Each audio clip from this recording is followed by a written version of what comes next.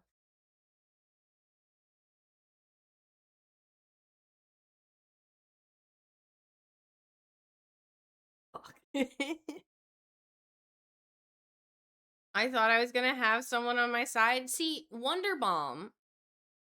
Bitter, we do have the blue can. Wait, we do have the blue can of Heinz beans, the real bean. Oh, we do. Yeah, we got some from the food bank. It was it's like real beans on toast. Beans.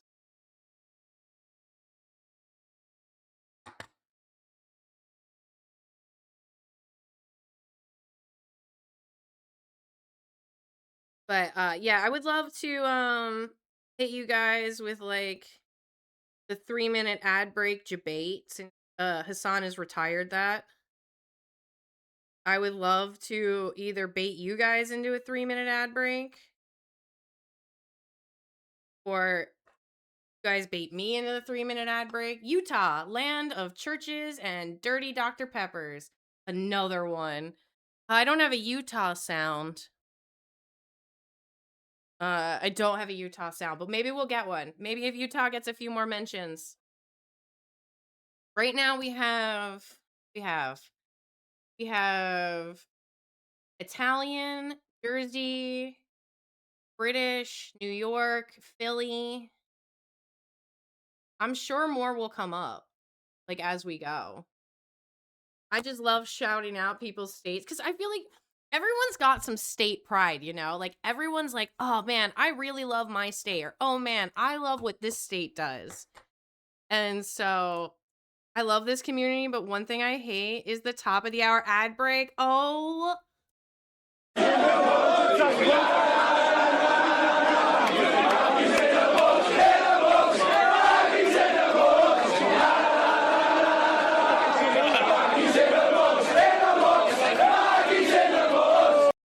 that was a good top of the hour ad break, except my ads haven't started yet. Hold on. Let me make sure my ads are set to if we're going to do this, if we're going to commit to the bit, we need to make sure it's going to work. But usually the ads don't play for like the first hour of stream. Anyway. But that was a good debate. That was really good. Na na na na na na na na. 3 minutes. 3-minute ad break every.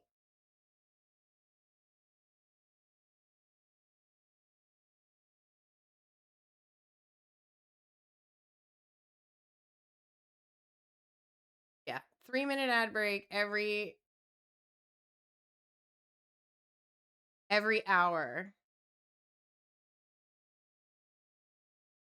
First delayed ad is delayed 30 minutes.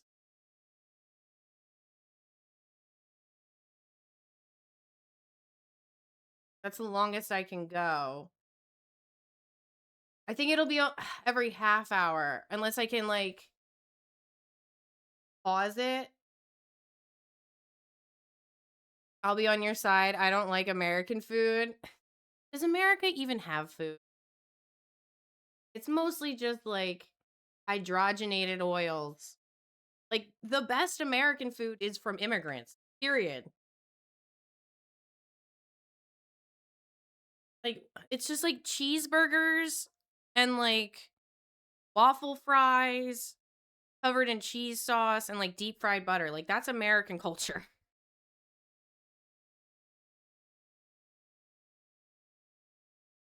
Although I do love a good barbecue, and barbecue is uniquely American.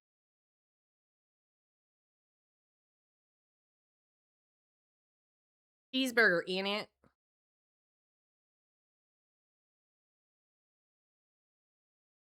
All right, I'm almost done. For being in a container for like a month and a half. Wait, when was this packaged? This was packaged on July 1st.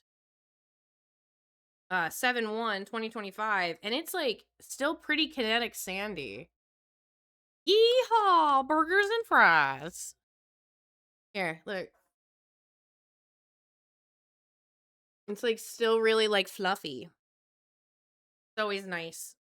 When it gets a little crispy, when it's like a little harsher to smoke.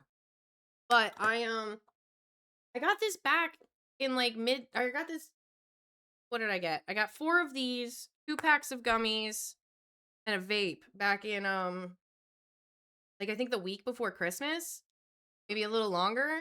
And because I was so sick like the entire month, I haven't touched it. Give me that. No. Or sweaty. Spaghetti. Vomit. Spaghetti already. Grabby hand. Spaghetti on his spaghetti already. All right. What were we going to talk about tonight? Animal Crossing's got its update. Zoro Mumdani is mayor. What else is happening?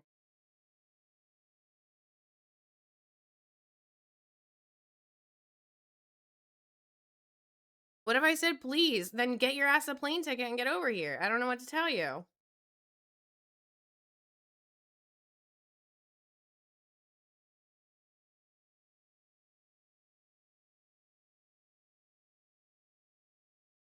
I want to be on like Zoran watch. I really do.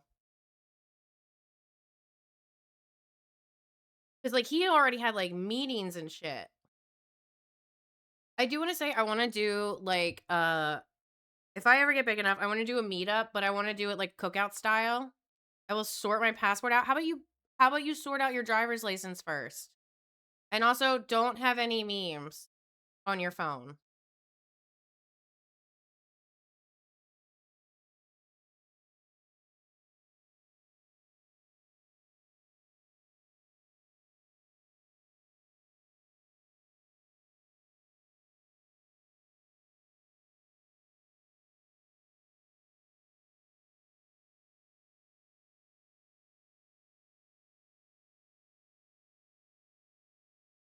You're not my mom. No, but I want you to have a better life.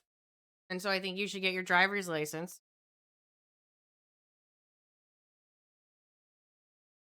They always put, look at this. This is 1, 2, 3, 4, 5, 6, 7, 8, 9. 9. Oh, you can't see it. 9. That's it. That's all there is on the news category of YouTube.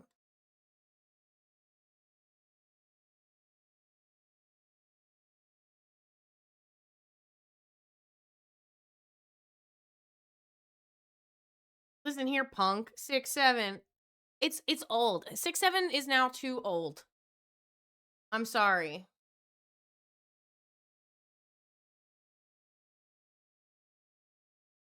My heart goes out to this people of Switzerland who had an awful fire last night. I unfortunately will not cover that because that's a little harsh for me.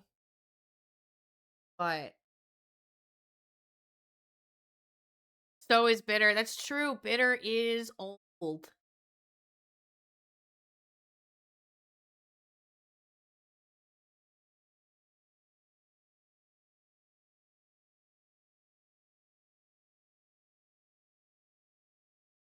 God, I feel so out of the loop.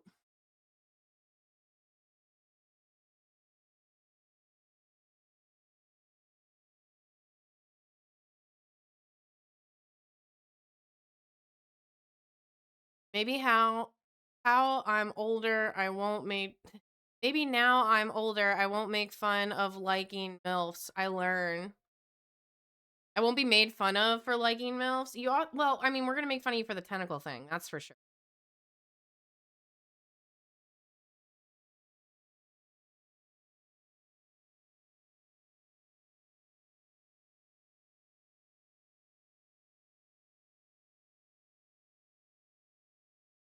His speech was really good last night.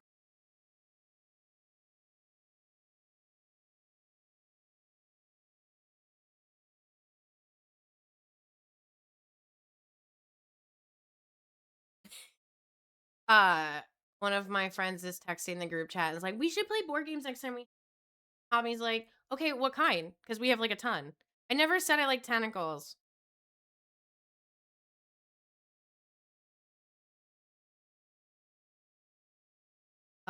Okay, there, bitter. Whatever you say, buddy.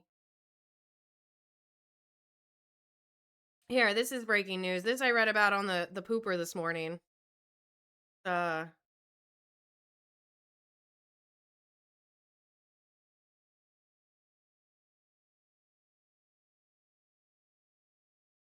Now Back listen. home, President Trump Listen, everybody. I want to make something very, very clear for this upcoming year, okay? Similar to how when the Trump administration came to power, everybody started kind of bending the knee.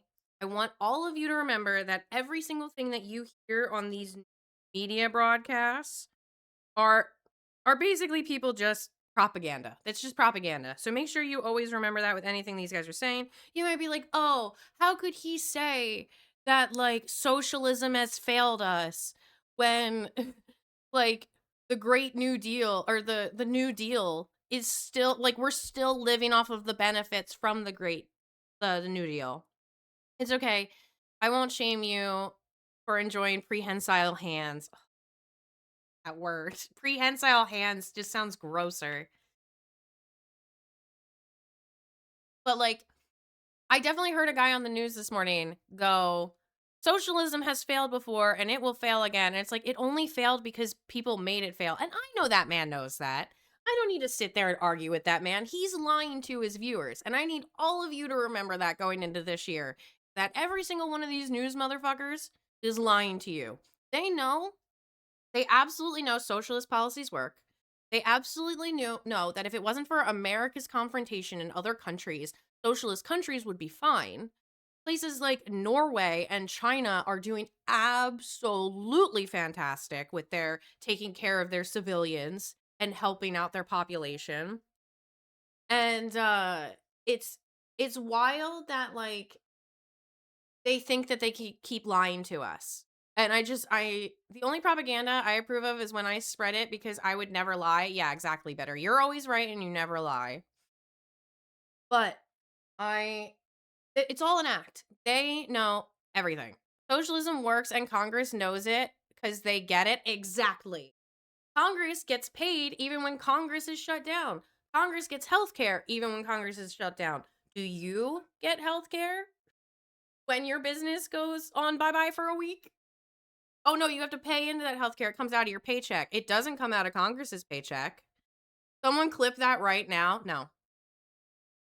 And they want us to think that socialism doesn't work. And they're just going to tell us it. They're going to tell us that socialism doesn't work, but they're never going to give us any distinct, concrete examples of how it doesn't work. That will never happen. It has been said. Shoot, Bitter's head just got so big, I can see it from across the pond. Oof. Oof, oof. It'll probably have like a Hindenburg style. Hindenburg? Zeppelin that exploded? Is that the Hindenburg? The one in New Jersey? It has been said, I can feel the power. Was it the Hindenburg?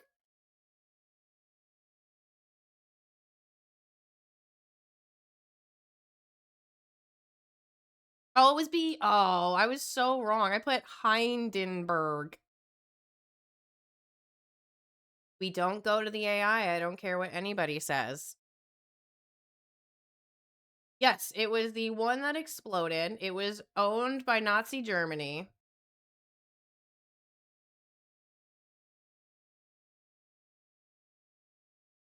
Yes, in Lakehurst. I'm sorry.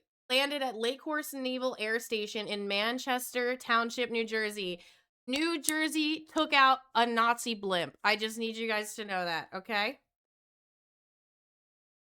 New Jersey, hating and fighting the Nazis since blimp number 1, okay? Careful, Bitter. We all know what happened when a different Charlie played big head mode.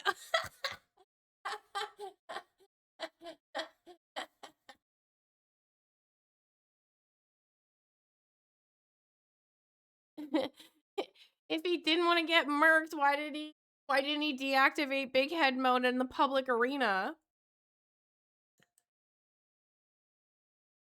Listen, I wish I could see oh, guys, ad break starting. Oh wait, I'll dismiss it. I'll dismiss it until like I don't know how long I can dismiss it for. Was it like 5 minutes each time?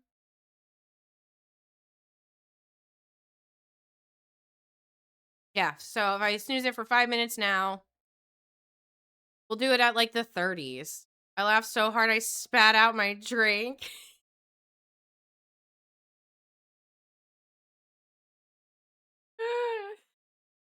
Yeah.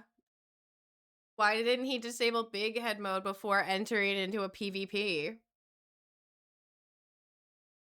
I still think it's so wild that, like, I have to. Okay, listen, I need you guys to know something. And Saints, I'm sorry if this is hard for you to hear because I know it happened in your state. But I was in Hassan's stream. I was like working on something around the house and I just happened to be in Hassan's stream. And I saw that, or heard, they were like, there was a shooting at a Charlie Kirk event. Oh no, first there was a shooting at a school in Utah today. Oh my God, it was at a Charlie Kirk event. And then Hassan was like, no, I hope everybody's okay. Like he immediately started going into like, we're gotta wait for confirmation. And somebody was like, somebody said something, and Hassan was like, "Yeah, I'm supposed to date him in like, or debate him in like less than a month, or like in 2 weeks or whatever." And they were like, "Charlie Kirk's been shot in the throat," and I went, "Anything to get out of a debate with you." Typical Charlie. I'm 99.9% sure that was my first reaction as soon as I heard the news in Hassan's chat. I can't pull up my chat logs. But if a Hassan mod can tell me if that's true or not, please let me know. Charlie Kirky. Oh man. What a time to be alive. What was I gonna say? Oh yeah. Jersey hates Nazis. We've been taking them out since the Hindenburg. Although I hate to admit this, but Lakewood, New Jersey had one of the largest recruitment numbers of the KKK. Yeah, I didn't know it had happened until I hit the traffic going to my delivery, so it fucked up my day. That sucks. I'm sorry Charlie Kirk ruined everybody's like time, and it sucks that you were more directly impacted than a lot of us. That sucks. I can't believe a school shooting. I can't believe he died in a school shooting. What a time to be alive indeed. I like that people are using his death as like a kind of like ACBC, after Christ. Wait, ADBC. After death, or Anno Domini. And before Christ, BC. But now they're doing like after Kirk, before Kirk as like the reference point. Oh man. Okay, Saints, I have to ask, what was like that phone call back to work like? Like, hey, I'm on a delivery right now, but some fucking guy just got shot in the throat and I'm stuck in traffic while they spend the next 3 days looking for his assassin.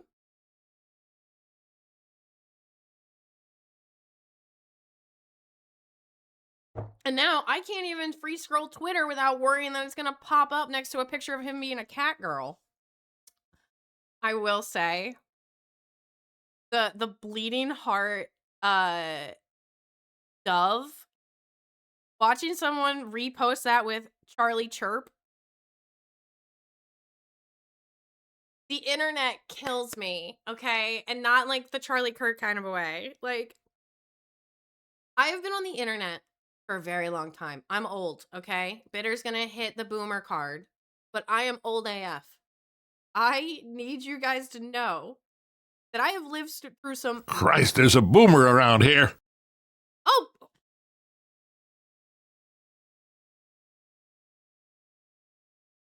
Prodigy? You're gonna come in here and hit me with the old? Wow. I think I'm gonna pack it up tonight, guys. Bye.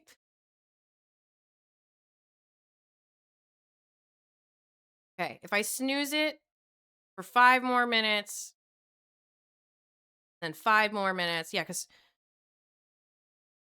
okay, snoozing the ad for 5 more minutes. It should be almost at every half hour mark. I'll try to time it more. It wasn't me this time, not yet. No, it was the exit traffic was all fucked up from all the cops there and everything. It took an hour to drive 2 miles. I had to beat them. I hate you, Prodigy. This is why you didn't get a VIP badge today, Prodigy. Bitter got one. Dorothy got one. Fuck. Okay, so I've seen a lot of funny shit happen on the internet. Like a lot. There was the duck in the British Harbor for the Queen's 1 birthday, the giant inflatable duck. Sadly, I'm at work today. It's so dead. That sucks. You can't be that old. I am that old. I am old enough to remember the duck in the Thames. I remember the giant inflatable butt plug that was supposed to be a Christmas tree outside the Louvre. Oh my god, 2012 is when it really started popping off. I'm like struggling to remember some of the best ones.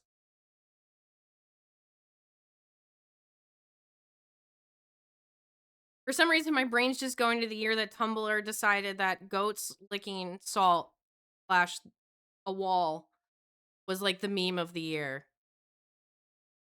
What was DashCon? DashCon I was directly involved in. No one ever talks about that. I was with a comedy troupe, and I was the one responsible for like getting them shows, and I was a booker basically. I was manager, booker, whatever you want to call me.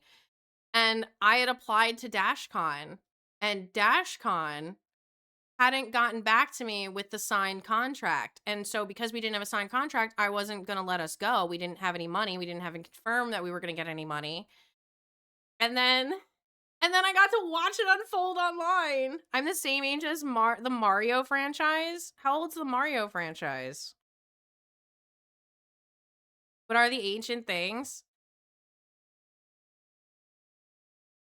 Homestuck. That was another thing I was involved in on the internet. What? Bodie McBoatface, you're 40 years? Oh, you're not the oldest in the chat. Don't worry. You're only 5 years older than me.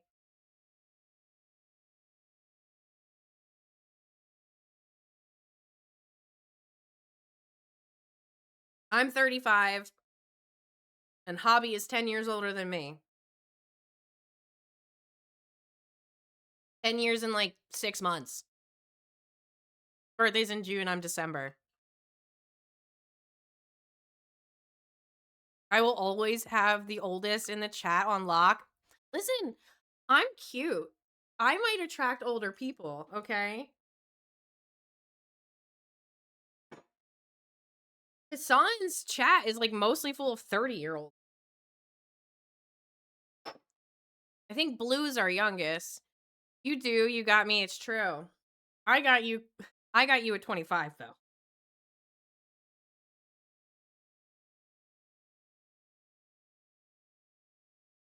I'm old. You're Unk now. I got you bitter.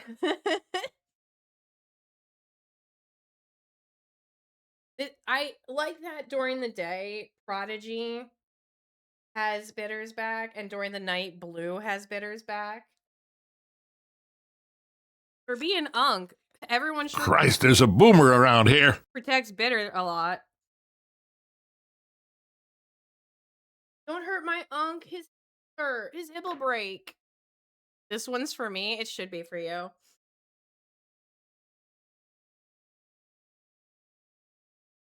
Oof. Oh, what other? Oh, Bodie McBoatface. That was another good one. The HMS, Her Majesty's Ship, Bodie McBoatface. There was the McDonald's Name Your Own Burger. Or Build Your Own Burger. Yeah, don't mess with me. I got people. The people.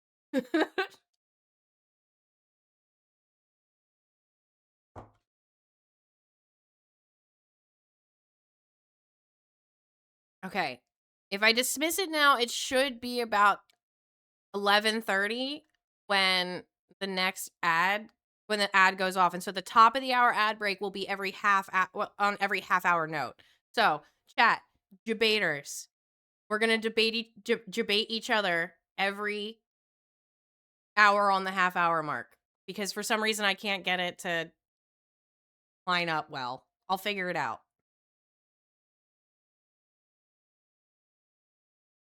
I'm waiting till like the last possible second to snooze it because it's a 5-minute snooze.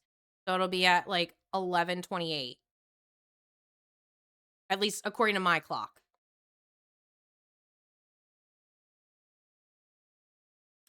There was something else I was gonna say. Charlie Kirk was definitely one of the biggest days on the internet. TikTok getting takedown, that was pretty wild. Like the whole shift. I feel like there's so many more that I can't think of off the top of my head, and it's bothering me. That's what happens with old age, man.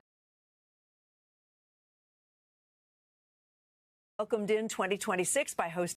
Oh, Saint, I do talk politics here. I know it's not everybody's cup of tea. We don't always cover it, but especially with the midterms ramping up, it's going to be pretty intense. I'll be covering a lot of the smaller elections that I can find, as well as the bigger ones. We'll be doing Zohran watch, and we'll also be painting models and other stuff while we do it. So hopefully this is your cup of tea and you stick around. The community's wonderful. It's our stream, not my stream. Oh, the after Kirk, before Kirk. But yeah, you can totally I've AK AKBK where it's like you can see the political shift. Like as soon it is and I am here for it. Yes. Nice. I love a politics girly. Our stream. Yeah, exactly. That's why when you raid into me, I have the Russian national anthem play and I salute cuz it's our stream. But people are being like, "Oh, there's a distinct, like you can see the shift online, comrades. You can see like where people are like, woke is back, guys. Like woke came back as soon as Kirk died. I may not always be chatty because I drive a truck for a living, but I'm always here. I love that. That's okay. Hobby throws me on the computer and then has to deal with the kids all morning. So you're fine. You're in good company. I too am a politics girly. You are a politics girly. You're a new politics girly though. You were just telling me that the other night. Is that you're relatively new to the world of politics. And then I had to explain that I've been in politics since Freedom Fries. Actually, before Freedom Fries. Freedom Fries was when I was definitely the most head first. Or the most starting head first dive. Once I started debating people at the lunch table over the ethicacy. I can't say that word. Over the right to like bomb another country and invade them because we think their people need to be helped out. That's when I was headfirst into politics. Okay, I was wrong. I was very wrong, and I own that, and I grow from that. And we all have to take our journey at some time. But buckle up. 2026 is going to be wild. You guys better not shut up to the people outside this stream. Even if you're not in the US, yap about it because you know what? UK's leaders are really scared about socialism progressing in the United States because then that means they have to do more. Been in politics space for about 4 years now, I think. That's not bad. That's not bad, A lot of people in your age, when Trump was first elected, what are you? You said you're like 24, 25? So 10 years ago, you would have been 15. Okay, Trump was president when you were like 15 years old. Okay, Blue was like 12. You guys weren't like as aware, I guess, because there's other things going on in like a 15-year-old life. You're 23. So yeah, 10 years ago, you would have been 13. I'm sorry, you just act so old. I thought you were older. And so like, 10 years ago, I was 25. And I was heavy into this. Okay, so Bush got elected in the year 2000 when I was 9 turning 10 years old. All these young kids floating around here. Yeah, I know, right? All right, guys, the 3-minute ad break is about to start. Don't worry, I'll just be yapping. If you don't want to see the ads, feel free to subscribe. If you don't want somebody else to see the ads, feel free to gift them a sub. Let's see. Bush got elected in 2000. I was 9 turning 10 years old. So I mean, I was aware when the Lewinsky scandal happened. I remember Clinton playing on the sax on TV. I remember how much my parents hated Clinton. And then when 9/11 happened, it was a shift, man. This attitude almost as bad as the upcoming ad break. I already said the ad was coming. You can't debate me if I know the ad is coming. Okay? Doesn't work that way. If I announce that there's going to be an ad, goofball. Had a lighter.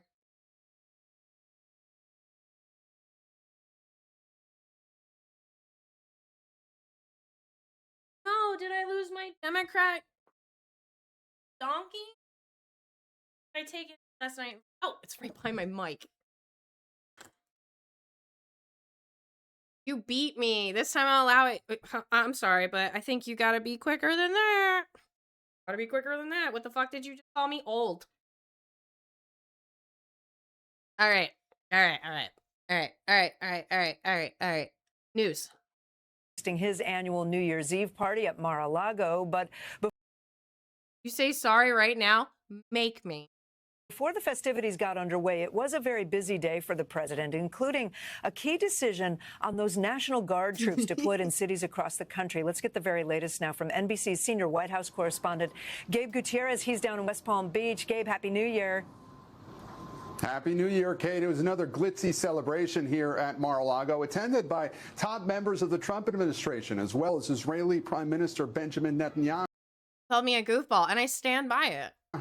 President Trump, walking in with the First Lady, apparently in good spirits, asked what his New Year's resolution. Also, I do have to say, don't you giggle at me. I think a Brit wanting an apology, sure, right after you stop imperialism and having your museum and have your museums give back all the stolen goods.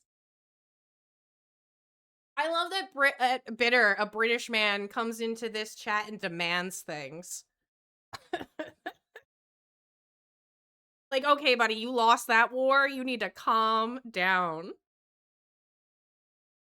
Was he responded, peace on earth. Earlier in the day, the president announced that he's removing National Guard troops from Chicago, Los Angeles, and Portland, Oregon for now. Troops had already left L.A., and while they'd been sent to Chicago and Portland, they were never on the streets. That's a victory, guys. That is a victory. The troops are going home from the cities that they were forced to go into for literally no reason, to pick up trash and, I don't know, mulch flower beds. They're finally being sent home. Good. They should be with their families. They shouldn't have had to stay in a whole other state over the holidays. Oh yeah, it's a war zone in LA.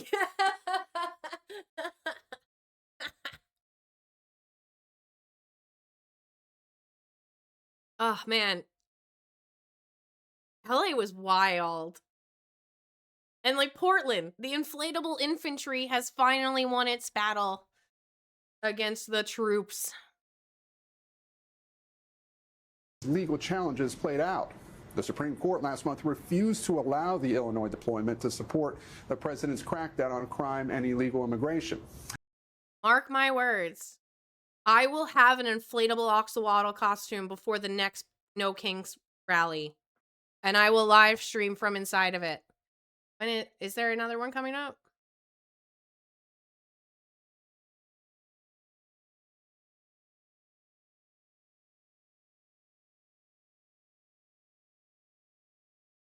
Okay, yeah, October 18th was the last one.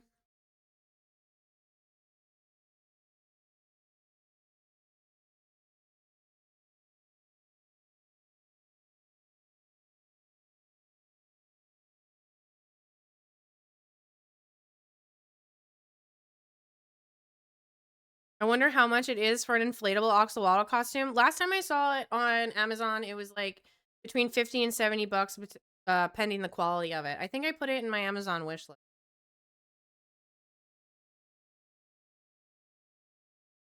I'm gonna buy every single one that exists so you can't ever have one. That's mean. I love axolotls.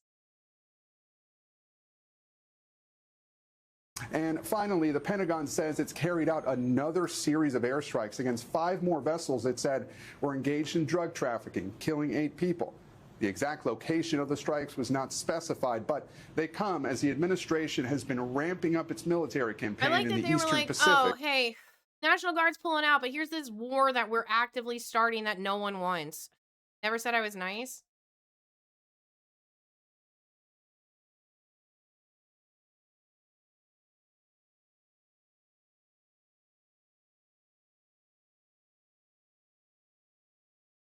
Hold on, wait. Declared war, Mamdani's vow to end individualism met with outrage? Okay. Okay. I gotta see this. New York City Mayor Zohran Mamdani. Sure you will, Bitter. We all believe you'd do something mean to your favorite MILF.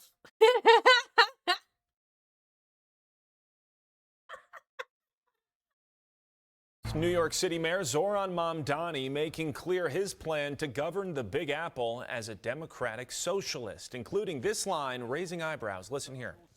We will draw this city closer together. We will replace the frigidity of rugged individualism with the warmth of collectivism. If our campaign demonstrated that the people of New York yearn for solidarity, then let this government foster it. What I heard yesterday. Whoa, whoa, she's everyone's favorite. Fair point. That is fair. Excellent point, Prodigy. I'm gonna get banned from Twitch one day with the shit I say. You already get timed out. I'm not about to say what I was gonna say. Okay.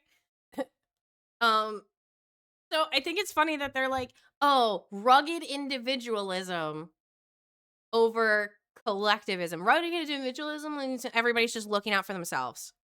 Collectivism means we're all working together. They don't mean individualism like who you want to be as a person. You know, they don't mean like, oh, no more tattoos or dyed hair or well, it's socialist Sharia New York City now. Jihadist New York is now saying everybody has to dye their hair. Be nice to me. I've had a rough day. Dude, it's like 4 o'clock. Day's not even halfway over. It was a young man, an experienced young man being taken over. The DSA has raised this kid. And rugged individualism, give me a break. That's what built this country, okay? He's wet behind the ears. He's got a lot to learn. But he declared war on anybody who thinks differently than he does yesterday. Yes. His direct words were, I'm declaring war on people. Not the guy bombing boats outside of Venezuela. It's been rough. I hurt my foot and my back. Oh.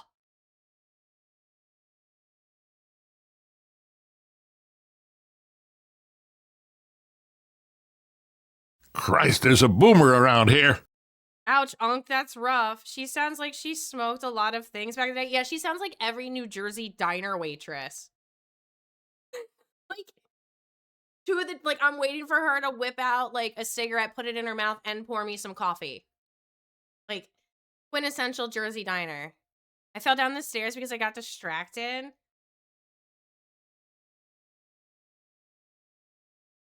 I love Fox covering these things. Be nice to me. I'm old. You're not nice to me. All right, we already have executive orders. The new mayor of New York City wasted no time getting. Already have executive orders rolling out. He is doing what Trump did day one. He is immediately signing shit and undoing things his predecessor did, just like Trump did on day one. So I want to see if anybody can pick up the comparison.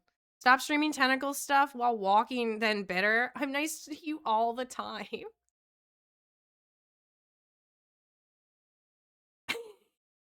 to work after being Okay, all right, we're ganging up on bitter now. Let's take it back. Let's wait till Blue gets here and then we can pick it back up. sworn in on New Year's Day.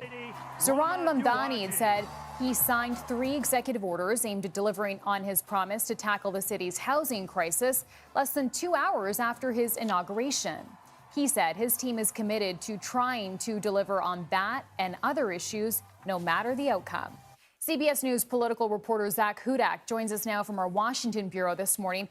So, Zach, break down what we heard from Mayor Mamdani in the first day and a half of his historic administration.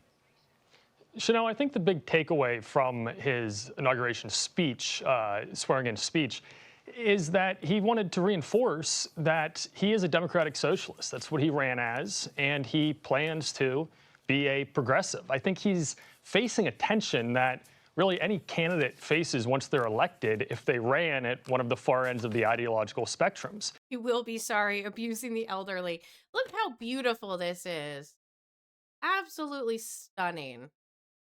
He is, relatively speaking, a radical, but now he's in office. Yes. So radical, wanting free transportation that our tax dollars already pay mostly for. Super radical to want health care for everyone. Super, super, super radical to want to give them child care. I'm in my Uncle Iroh era, gonna start a tea shop soon. And he wants to get things done. Stealing another culture's, like, industry and ideas. Wow, better. Done. And you can't do that if you don't make friends. We saw just last month, in fact, him go to the White House and have a really, frankly, what we saw at least from it, cordial meeting with President Trump, kind of the boogeyman of the far left. So he's in a position now where he needs to reinforce to his supporters that he still wants to enact these policies.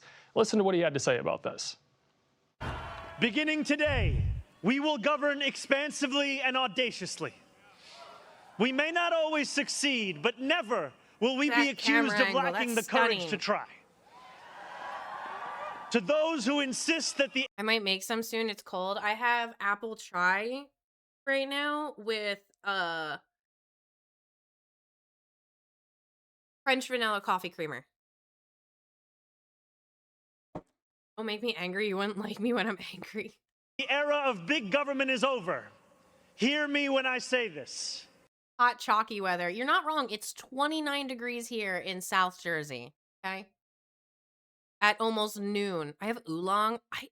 Oolong, I can't get past sometimes. Like, it just feels too, I think there's too many tannins in it for me. Like, it just feels too, like, chalky. But everybody's got their own. I'm a really big fan of chais. I love all the different flavors. I like the robustness of a lot of the, like, harder spices that are in it. Chai is one of the things that if I'm going anywhere, it's what I default to. I'm hiding in my car and it's 55. Fuck you, dude. Fuck you. I wish it was that warm. I could probably suntan. White teas are really good. I do like a good aromatic white tea. Chai tea is my favorite because it's a very versatile tea. I like most teas. I'm not a sweet tea drinker. It's been raining too much for my Cali vibes. It's true. I heard you guys are having some flooding. I will try almost every type of tea. I love loose leaf tea. Oh, if you like tea, I have to share this website with you. Hold on. This Mountain Gaming. I've gotten my tea from there. They're absolutely fantastic. I can't rave them enough. One of the big things that I always talk about is how I actually got to know them from their dice. And I ordered a pair of dice from them, or I bought a pair of dice from them from a store. And they broke, they chipped. They were gemstone dice. They were really expensive. They were opalite. I'm checking out shipping to the UK. I was about to ask for the link. Christ, for that there's a shop. boomer around here. Blue's here. So I messaged them and I was like, hey, how much would it cost to get like a one singular replacement for the die that chipped? And they were like, we don't have that, but do you see any other dice that you like? And I was like, well, I think a good matching replacement would be this. Would be this gemstone. And they were like, okay, what's your address? We'll ship it out. They shipped me a whole set of brand new dice out.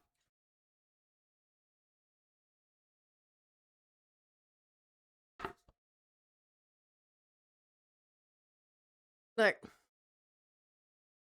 they shipped me out a whole set of pink cat's eye. No charge at all. So I will, and they haven't, I'm the only person that's talked about this. I'm not sponsored by them. I am just really appreciative. Those dice are hot. Aren't they beautiful?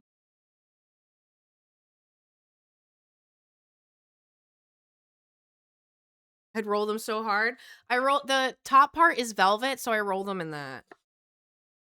But anyway, they also have tea, and my favorite tea from them is the butterscotch. Where is it? Well, they have a Valentine's brew. Oh, it's already sold out. Wow.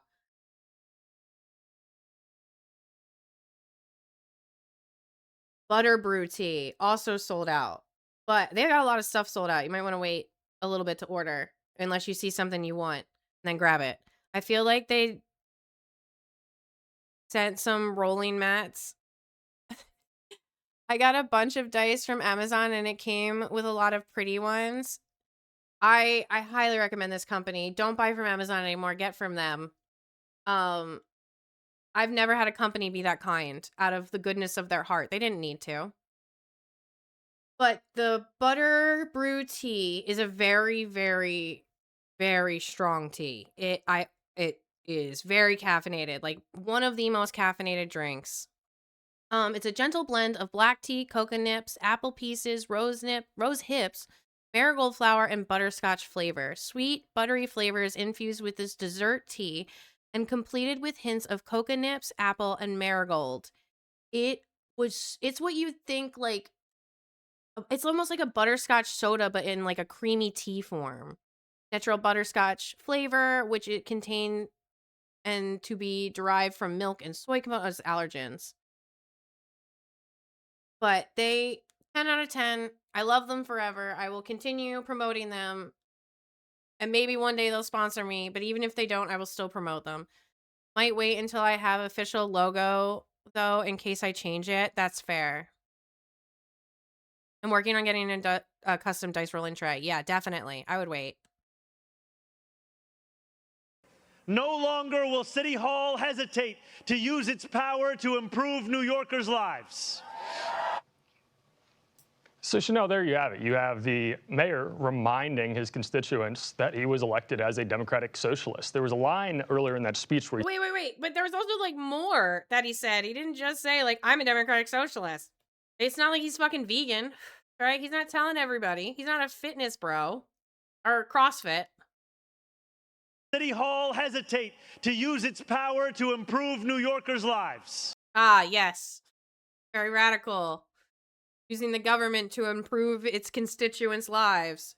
No, it's about time I became professional looking. Yeah, do it. I will say, I liked my first username, but I had a lot of negative stuff associated with it. So I'm very thankful for the Chuxalotl change. I very, very much enjoy feeling more comfortable in my own skin and also just being a goofball. Gotta finish my new PNG character. You can do it. I believe in you. Rather than some scruffy artist content creator. Yeah. And I feel like just Chuxalotl works better. The first name was good. And I do still have the sign, but I regret getting the neon sign before I was content with my username. But then again, at that point in my... Okay, so I used to be a content creator named Fanny Wiggles. but that was associated with like a lot of negative stuff. And for me, it was really hard to go on my sober journey from alcohol with this constant memory of who I'm supposed to be when I'm Fanny Wiggles. You know, Fanny Wiggles is, you know, not exactly very different from me, but, you know, very drunk. I was there when the old username existed, the days of old. A few of you have been. Hobby, Bitter, I think Prodigy, um, Tim. Tim definitely. Tim's been a mod for 2 years. I just saw that. But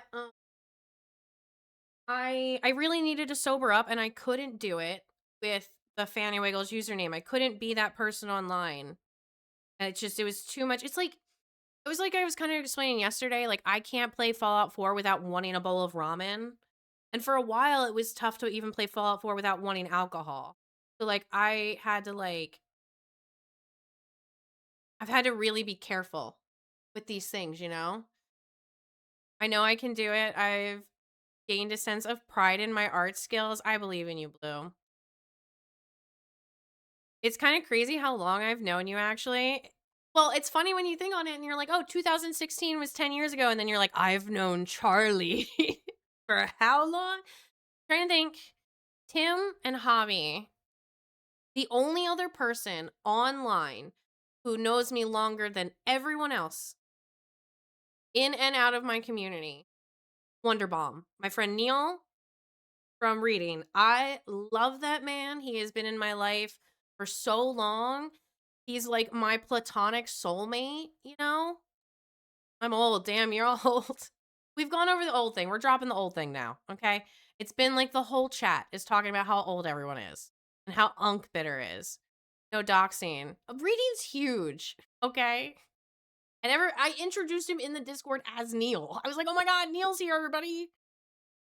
Anyway. Yeah, Bitter is old. But yeah, he's known me since either late 2010 or early 2011.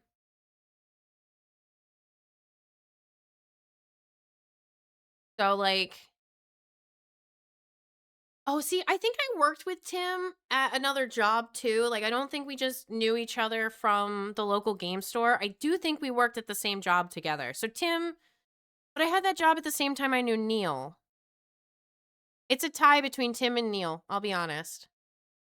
I've now go to every door in reading. Anyway, yeah, so I needed to get sober and I couldn't properly do it as Fanny Wiggles. So that's why I went through like a bunch of username changes because I couldn't find one that felt like me, you know, that felt right, that felt like Fanny Wiggles. And now like I'm at Chuxawaddle and I do miss the Fanny Wiggles username. It was really good. It's clever. It makes people laugh. But the problem is when people say it, they get like demonetized. Now so and plus, then people go like, Chuxawaddle. And I'm like, yeah, like an oxawaddle. And then they're like, what the fuck is an oxawaddle? And then I get to share marine biology knowledge with them. Amphibian, herpetology knowledge. Yeah, because they're not marine. They're not technically marine life, right? This username suits you super well, and I love it personally. I feel like it fits me very, very nicely too. It's got all the derpiness of an oxawaddle, but it's got all the Charlie-ness of Charlie. My daughter loves oxawaddles. I do too. I have 2 plushies. One right here. One right here. I have an oxawaddle tattoo on my thigh. I have bred them in the past. I've successfully bred them too with having live babies. Like babies survive past like childbirth. I had 2 that I loved for a very long time. Their names were Jack and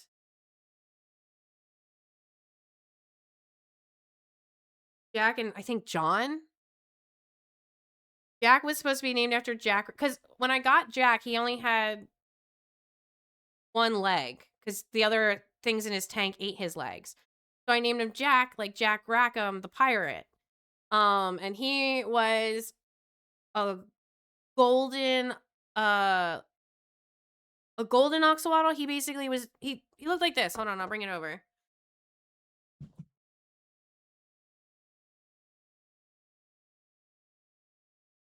This is what Jack looked like.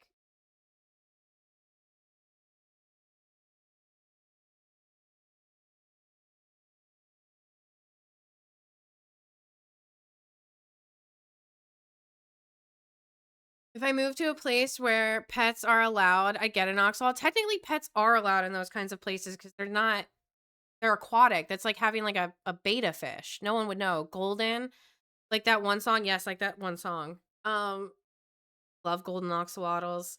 I currently have a copper oxalotl. Um, their name is Lincoln, like the penny. Because they are like this brownie kind of ginger color, and their flecks are more of like a pinky orangey fleck when they move. They have a lot of flecks. I do love an oxalotl that's sparkly. And we've had him for a few years now. I think it might be a her though, not as like pronounced. But I love oxalotls. They're absolutely wonderful. They're the easiest pet in the world to take care of, in my opinion, because they prefer cold water, so you don't need a water heater. You need to keep them out of direct sunlight so their tank doesn't form algae.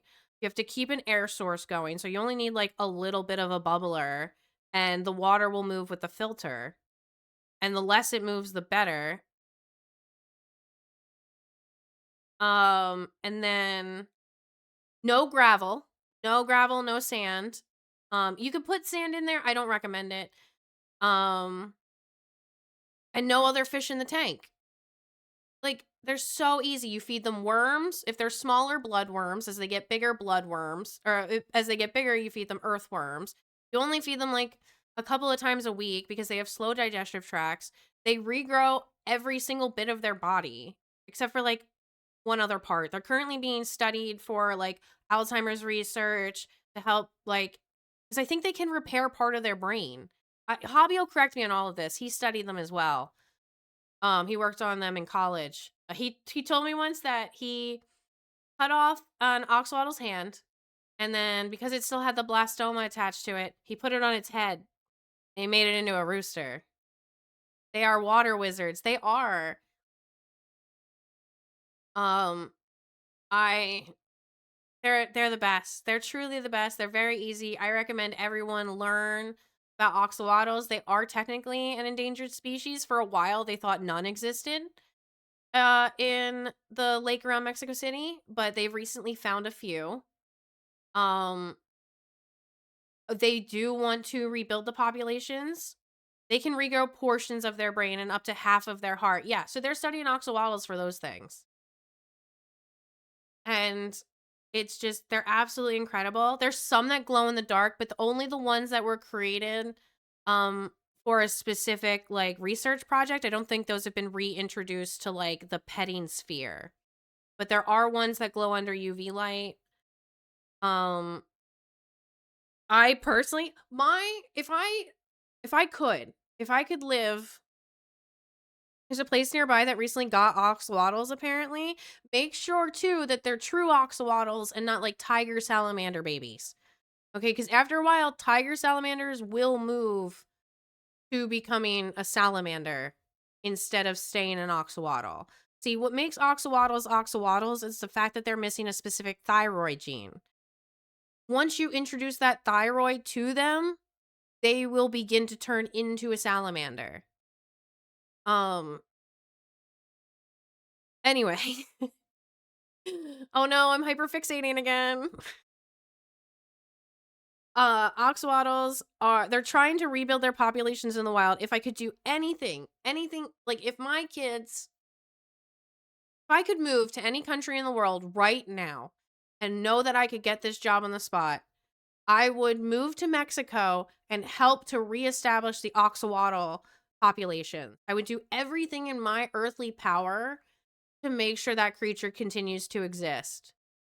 Okay? It's taken everything in me not to try to, like, accidentally dump a few oxalotl eggs into the areas around here and make a local wild population of oxalotls. Okay? Listen, Hobby has to yell at me every day about invasive species.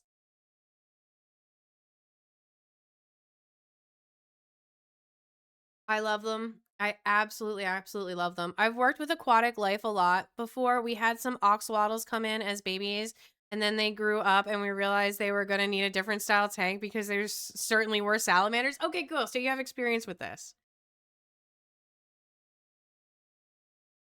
No becoming a cane toad queen of the states. That doesn't seem, that's not dissuading me at all. Okay. As much as, as much as I feel bad for Australia's native population, oxalotls will do far less damage than a giant poisonous toad that breeds like 5 times a year and nothing can eat because it kills them with like its venom. That is totally different oxalotl, okay?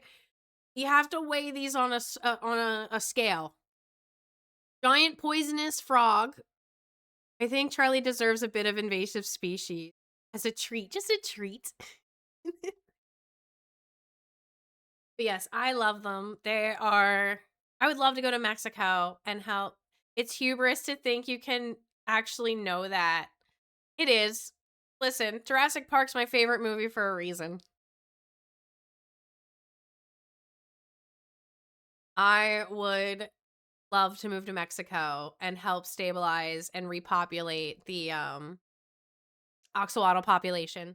I would. I know that they're starting to take some of the like breeds that have been in the pet sphere for a while, and they're starting to take the wild ones and breed those with them because their populations are very, very low. They do not handle dirty water very well in terms of like pollutants and stuff because they breathe through their gill flaps. And they're like, if their food sources are running out, it's just a little environmental damage as a treat. But if you ever need to know anything about axolotl split bitter, we're your community.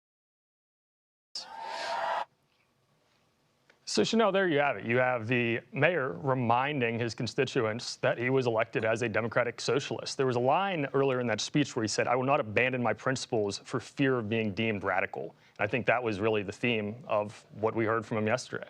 Okay, and Zach, speaking of not the healthcare, not the fast and free buses. I mean, it's literally in your name. Axolotl. Environmental damage is in my name.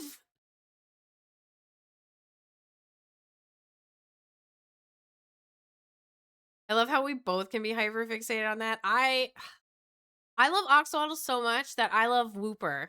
Okay. I think Wooper is one of the best Pokemons, and I loved him before I even knew he was an axolotl. And I want that I saw a piece of artwork and I think I still have it saved. It's like a regular Wooper and a shiny Wooper kind of rotating around each other. It's Chuck Environmental in Danger. A long username. It is. It almost looks like chicken environmental damage. Chicken environmental damage. Chuck environmental damage. Wooper is a great Pokemon. Yeah. But I want the two of them like right here circling around each other, like almost like yin and yang style for my boys, for my kids. I should make axolotl stickers. Should. I love them. They're fantastic. I'm gonna make a PNG tuber for when days I don't want to be on stream, and it's gonna be a Chuxolotl. of getting to work here, what more do we know about the handoff between Mayor Mamdani and his? Well, and like what's nice about like my boys, especially because like it's the same thing that's nice about shiny Pokemon.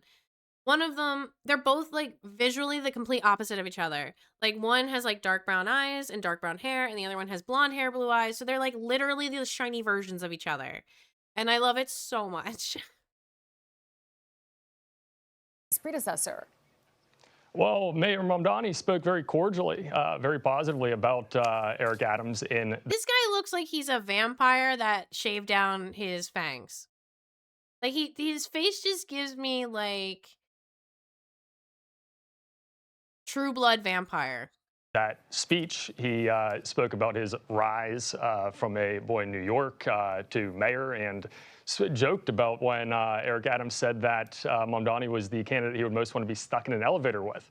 That was funny. Not long after that, later in the day, we saw the new mayor sign an executive order that actually undid any executive orders signed by the outgoing mayor since he was indicted on federal corruption charges in the fall. So it was a little bit of a pat on the back and then a slap in the face. Wait, is that the whole? Is that the real executive order?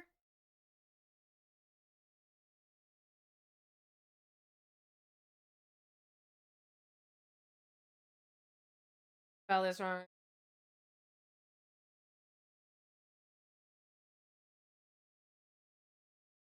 Okay, hold on.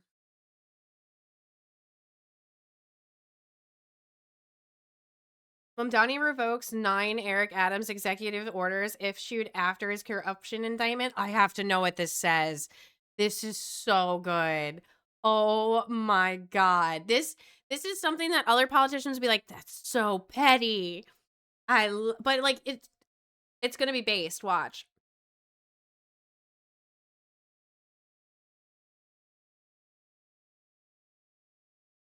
In one of his first acts as mayor, Zohran Mamdani on Thursday revoked 9 executive orders his predecessor, Eric Adams, issued after his federal corruption indictment, a move that undid actions pertaining to everything from anti-Semitism to immigration in New York City's horse carriage industry.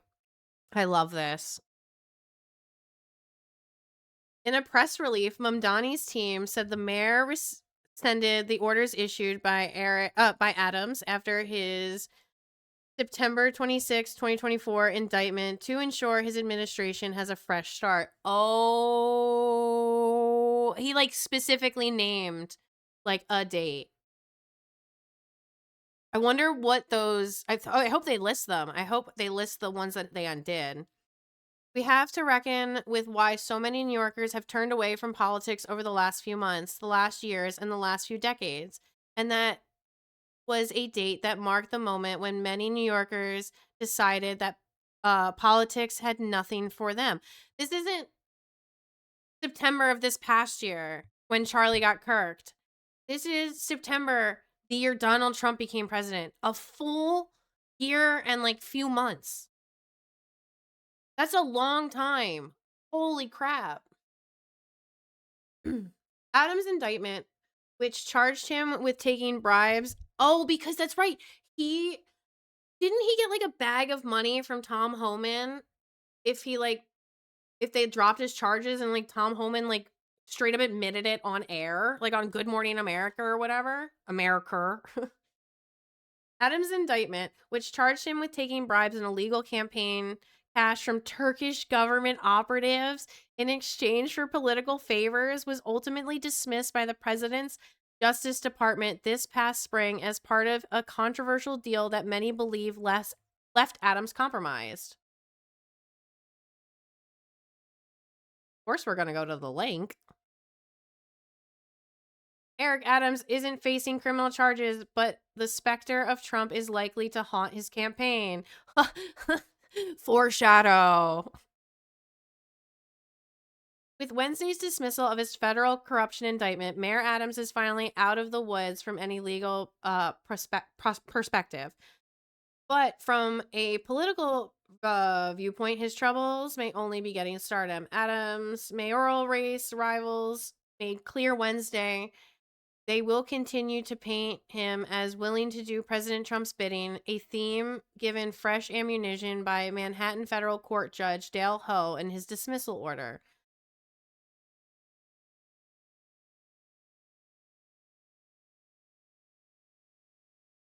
Yeah, the Trump thought it was.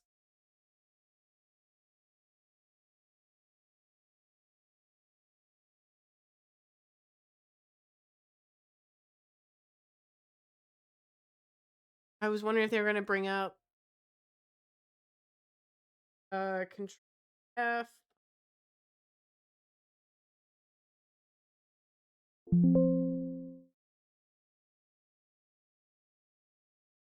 Okay. They don't bring up the Homan thing on Good Morning America. All right, where was I?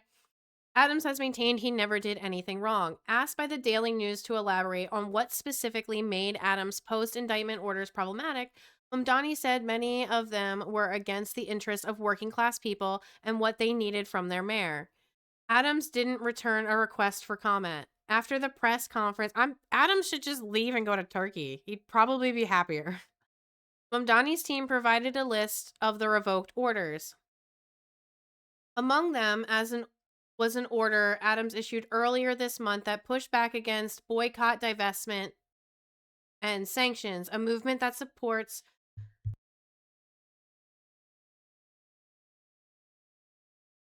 putting economic pressures on Israel's government and Israeli companies in protest of their country's treatment of Palestinians in Gaza and the West Bank. I think that's the closest we're going to get to their committing a genocide from the media. I really do. The order prohibits senior city government officials from making any city contracts, moves, or engaging in any policy that discriminates against the state of Israel, Israeli citizens based on their national origins, or individuals or entities based on their association with Israel. I love politics with my favorite MILF. I think a lot of you do. The order threatened to subject many city employees to disciplinary proceedings if they were found violating those restrictions.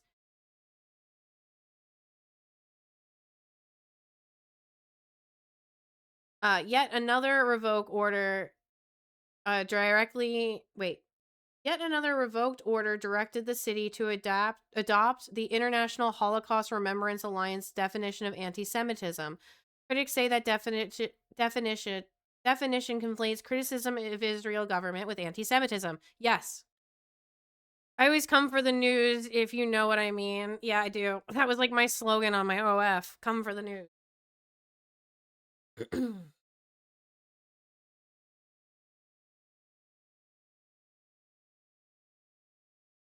Yeah, a lot of times, like, people will be like, I don't like Israel because they're committing a genocide. And then that person will go, you're anti-Semitic. And it's like, I'm anti-Semitic because I'm saying one person is committing a genocide against another person. And they're like, no, because you said Israel. Okay. I think you're giving the game away there, buddy.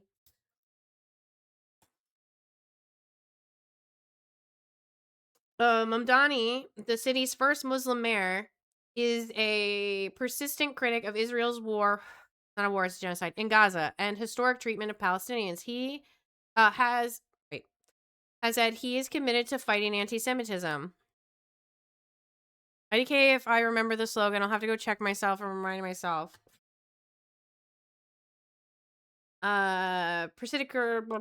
He said he is committed to fighting anti-Semitism. He has vehemently denied that his pro-Palestinian advocacy has fanned the flames of anti-Semitism, which is on the rise in New York. It's on the rise everywhere, but it's on the rise everywhere because people are saying, I don't like what Israel's doing and murdering children. And then that person is going, you're anti-Semitic. And then other people are going, oh, well, if that's anti-Semitism, then watch this.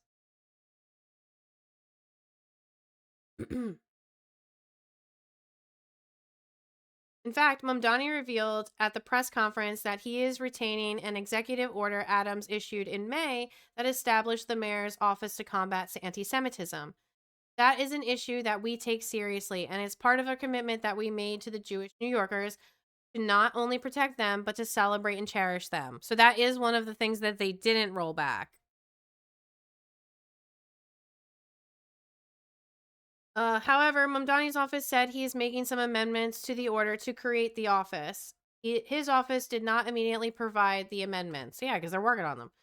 Mamdani's office also said he is retaining but making some unspecified amendments to an order Adams issued directing the NYPD to restrict protests from taking place outside houses of worship.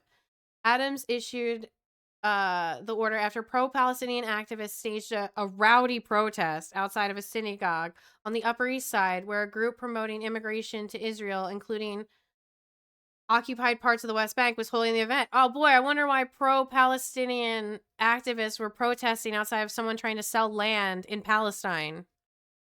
Weird.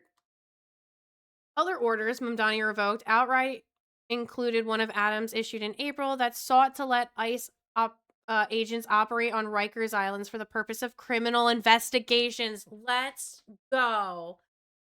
No more ICE and Rikers. Get them the fuck out of there. For those who don't know what Rikers is a prison. Well, it was a prison. They're trying to reopen it. It's been closed for a while. It's kind of infamous. It's like it's like the Alcatraz of the East Coast, if that makes sense. Not in terms of the ability to break out, but in terms of like popularity or like common knowledge. But they were trying to fix it up and start using it. Last I heard, they were trying to fix it up and start using it to put people in that they were detaining from, that ICE was detaining. Immigrants. They're going to put helpless immigrants in there. That order, which stoked controversy as it appeared poised to help Trump's immigration crackdown, was invalidated by a court on a technicality, though the action technically still was in effect of this week. Yet another now rescinded Adams order sought by an executive fiat to ban the city's horse carriage industry. Mamdani has voiced support for banning the industry, but says that he first wants to engage in dialogue with the union advocating for the carriage drivers. Fair. I think it's fair because I don't like the way horses are treated. There's a lot of accidents that happen because of those horses or because of people not being safe around those horses. Like, we've seen really terrible things come out of New York because of those horses. You know, horses getting hit by cars or trucks. So it's just not something that fits in New York anymore. You know, maybe a horse-drawn carriage through Central Park. But also talking to the union about it would be good. And that's a good thing to say and ask for. The mayor also scrapped 2 orders Adams issued last month that created new offices at City Hall dedicated respectively to rat mitigation and cryptocurrency industry growth. Okay. Adams, whose term as mayor came to an end at midnight Wednesday, often said as mayor that he hates rats and declared war on them. He has also been a major booster of crypto and said that this week of his professional move is likely to have something to do with experimental crypto form. Can I just see what all of the orders were? Maybe? Mamdani watch is what we're just gonna do. Mamdani watch. Like, every day we'll do a little check-in on Mamdani. My name is Mamdani. Mamani. The name is Mamdani. Oh.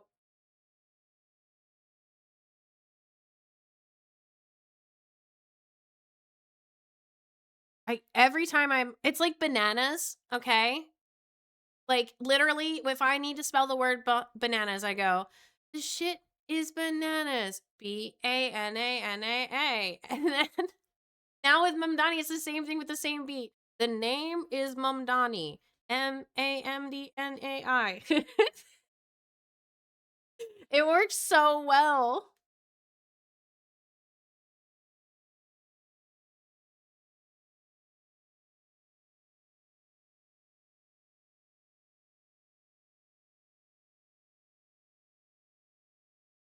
I keep doing. I need Mamdani watch.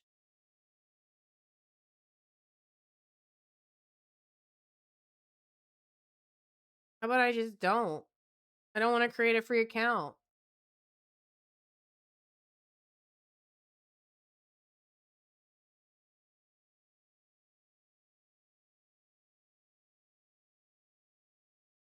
Mamdani's first executive orders as New York City mayor boost renter protections, housing development.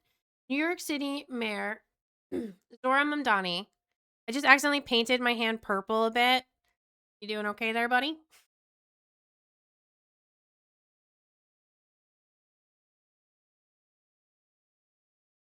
Jeez, it's already been an hour and a half? Oh, man. Where's the time go?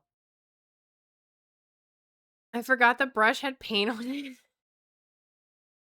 New York City Mayor Zohran Mamdani wasted no time getting to work on his promise to protect renters and prioritize the city housing crisis. I'm fine. Less than 2 hours after his inauguration ceremony Thursday, Mamdani said he signed 3 executive orders designed to put some pressure on landlords and fast-track housing development. I'm not your buddy pal. I'm not your pal friend.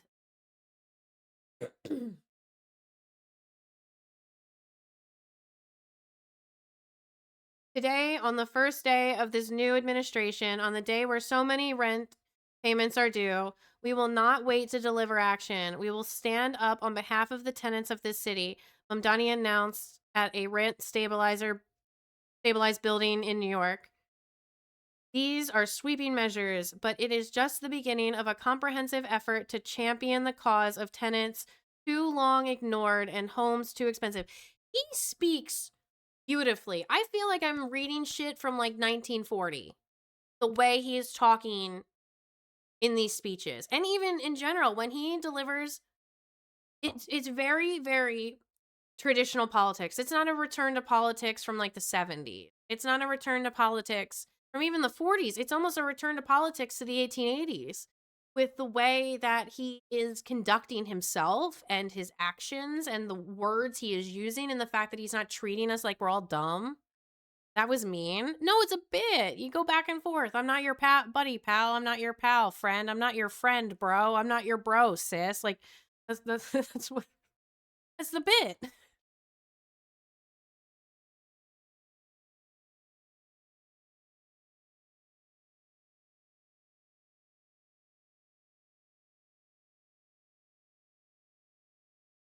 Executive Order 1. The first order reestablishes the mayor's office to protect tenants, which will serve as a central coordinating body. Yeah, I'm not your friend, bro. I'm not your bro, sis. And then eventually it just evolves until we can't get any more names anymore. You're a bit.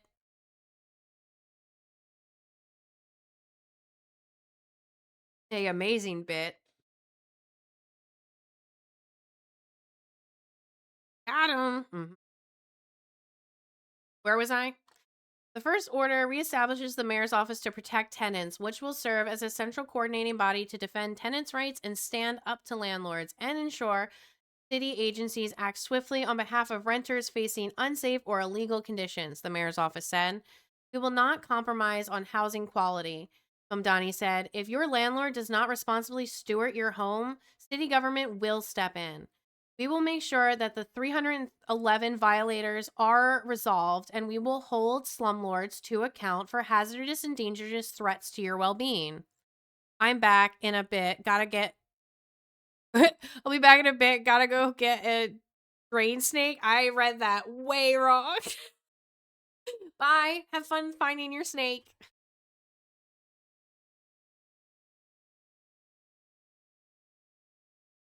Yeah, wow, they are like, listen, I like this. If your landlord does not, that's so firm, responsibly steward, that's an old word. No one uses that word anymore. I love draining the snake. Ooh, ooh. Your home, the city will step in. Those are that's definitive language. That is in stone. You know, that's concrete. That is your warning. The mayor appointed I hope I'm saying that right. C. Weaver, a pivotal player in the passage of the New York Housing Stability and Tenant Protection Act, to direct the office to protect tenants. I regret nothing. You never do. You cannot hold landlords who violate the law to account unless you have a proven, principled, and tireless fighter at the helm. That is why I am proud today to announce my friend C. Weaver as the director of the newly reinvigorated mayor's office to protect tenants, Mamdani said. All right, second order. Mamdani's second executive order creates a land... Wait, I'm fucking this up. Not true. I have some regrets. You shouldn't have any. That's not true. I have some. Mamdani's second executive order creates the Land Inventory Fast Track LIFT Task Force. Fast Track Task Force, which his team says will review city-owned properties and identify sites suitable for housing development no later than July 1st, 2026. That's like super soon. That's awesome. It will be led by the Deputy Mayor of Housing and Planning, Leela Bogzerg.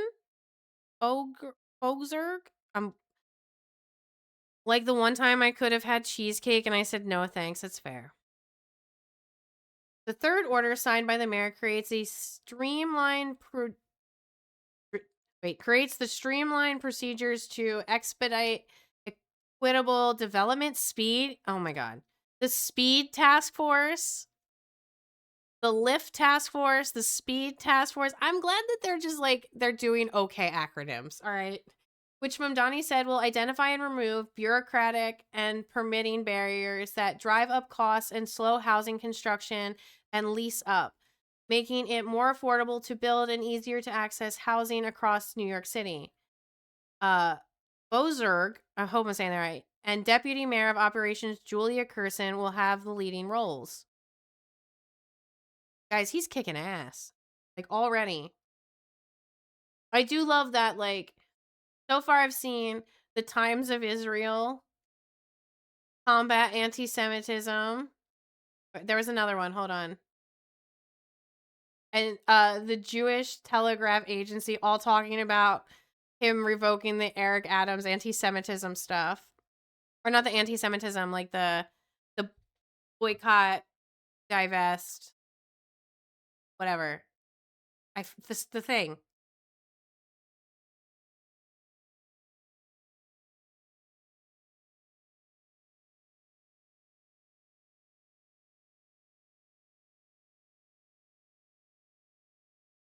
Okay. Wow, that's a really short order.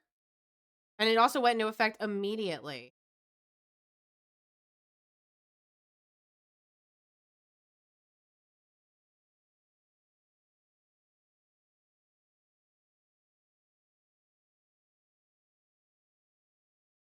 So funny.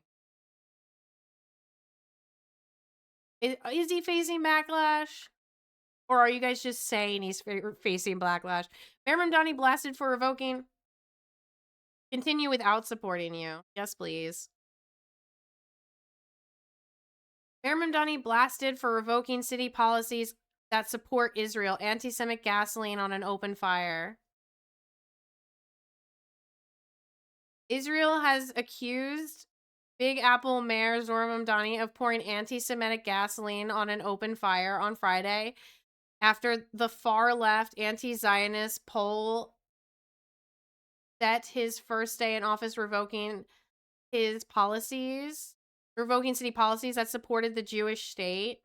One of the revoked executive orders signed by former Mayor Adams just last month barred the city officials from boycotting and or divesting from Israel.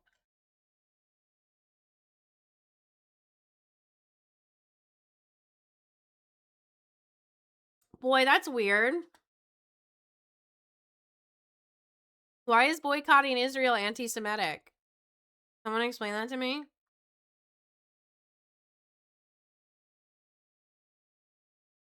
Mamdani also repealed an executive order that adopted International Holocaust Remembrance Alliance definition of anti-Semitism, which Adams' administration said included demonizing Israel or holding it to a double standard as a form of contemporary anti-Semitism. Well, I don't know. So listen, if I criticize Germany, that maybe Germany is a bad example. Hold on. If I criticize another country, that doesn't make me anti whatever, you know? It doesn't make me like, I don't know, if I say like, Portland sucks, I'm not saying I hate gay people. Like, does that make sense? If I say Israel sucks, it doesn't mean I hate Jewish people. It means I hate Israel. I don't understand. I want to know what all those orders were that he revoked, though.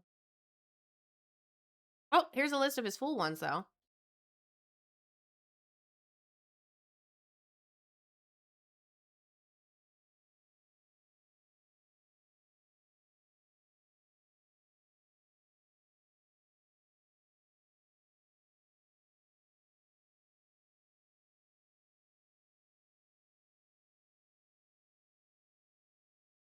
That's funny when okay, so Newsweek says on day 1 of his mandate, Mamdani seems to draw a clean line between himself and his predecessor Eric Adams, revoking all executive orders issued after September 26, 2024. But when you click the link, it takes you to Israel condemns Mamdani's day 1 move of anti-synthetic gasoline on an open fire.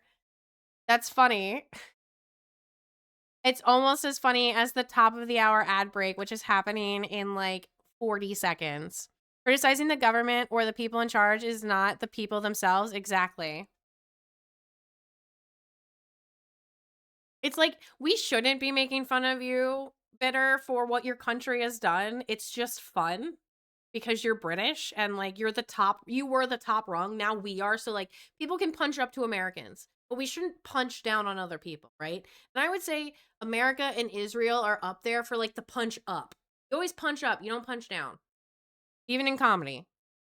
Like the role of conversation. And like the people are not always responsible for what their government does. But yeah, you shouldn't. I shouldn't. We shouldn't, but it is fun. It is fun because you're kind of like you were on our level for a while and unfortunately your country still hasn't righted those wrongs. Everyone is so mean to you, but we're going to be nicer to you. I forgot to tell everybody if they don't want to see ads, subscribe. If they don't want other people to see those ads, gift a sub. I'll get better at this, the top of the half hour debate.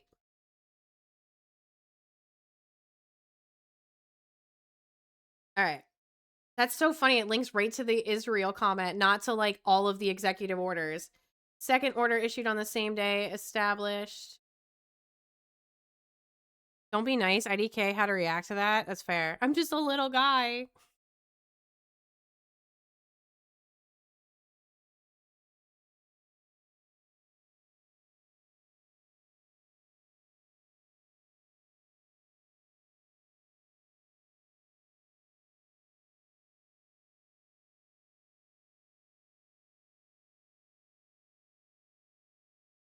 But I like teasing Bitter, please. I cannot. Well, we can tease Bitter about other things, but we can't hold him accountable for the sins of his country.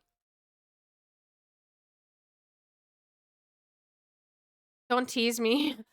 Get excited. Oh my god.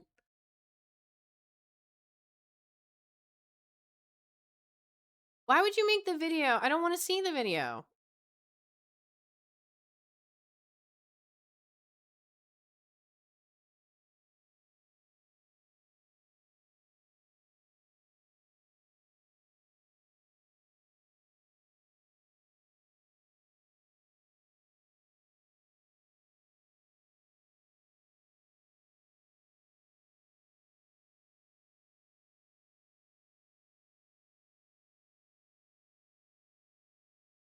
As if there is any teasing that doesn't. I'm not reading these chats anymore.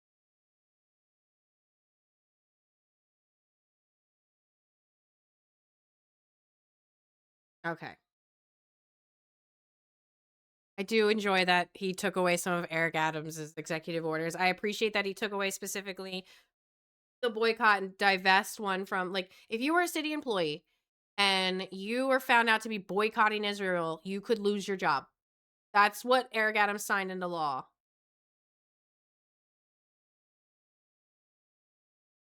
All right. I want to use the restroom and grab a little sneaky snack.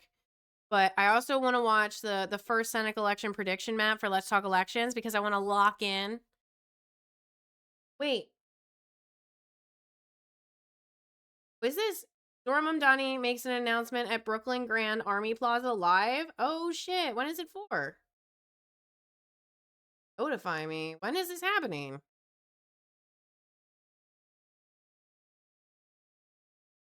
It says at 12:17 p.m.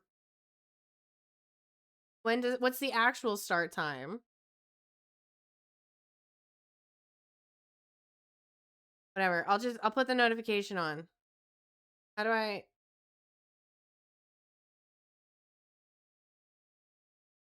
Okay, I'm gonna run inside. I'm gonna use the restroom. I'm gonna grab a sneaky snack. And then we're gonna probably watch Mamdani while I paint. Because I can do this. Ta-da! Oh, sick. You ever have to pee so bad that you can't think? I'm also hungry. What did I have for breakfast? 2 peach fruit cups. Be right back.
happened? What did I miss?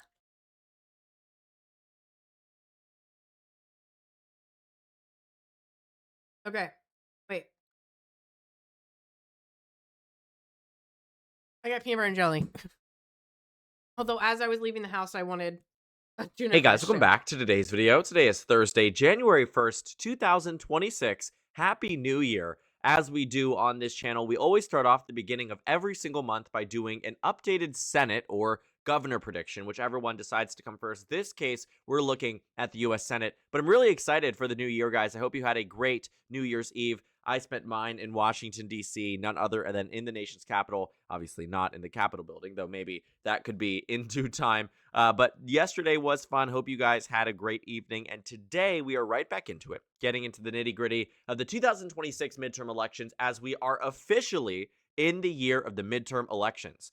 I think that a lot of people, when they are, thinking about the new year, they think about New Year's resolutions, they think about what they're doing. And obviously I have all of those. I've written down what my goals are for the year. But what I am really, really excited for isn't necessarily self-growth, rather the trajectory in which we are barreling towards the 26 midterms. It's a really exciting time. A lot that's going to happen over the coming year, and in a year's time, we will know who will have won control of the U.S. House, the U.S. Senate, and likely have a significant number of exploratory committees formed ahead of the 2028 presidential election, and then we're right into that primary season. Now, on your screen right now is an entirely blank Senate map here. Obviously, This is going to be a wild year, guys. I don't know what happened. I got distracted once. Me too. I was just housing. All I could think of was peanut butter. Peanut butter.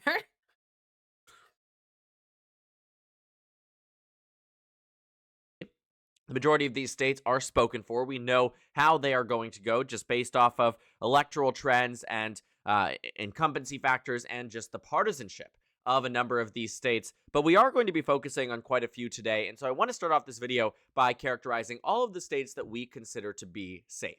Now, many of you guys, I'm sure if you've watched these videos before, know what safe means. But if you're new to the channel, safe is essentially a state that we can say with certainty will go to one political party by 15 points or more, essentially declaring that that margin is significant enough that we can say concretely, no chance. The opposition party wins these states with the current lineup of candidates, with the current set of circumstances on the national and statewide level, and those states really start to come in and piece together the numbers here on the congressional map here. Now, Senate map here. So looking at the map so far, the Democrats are at 36 seats.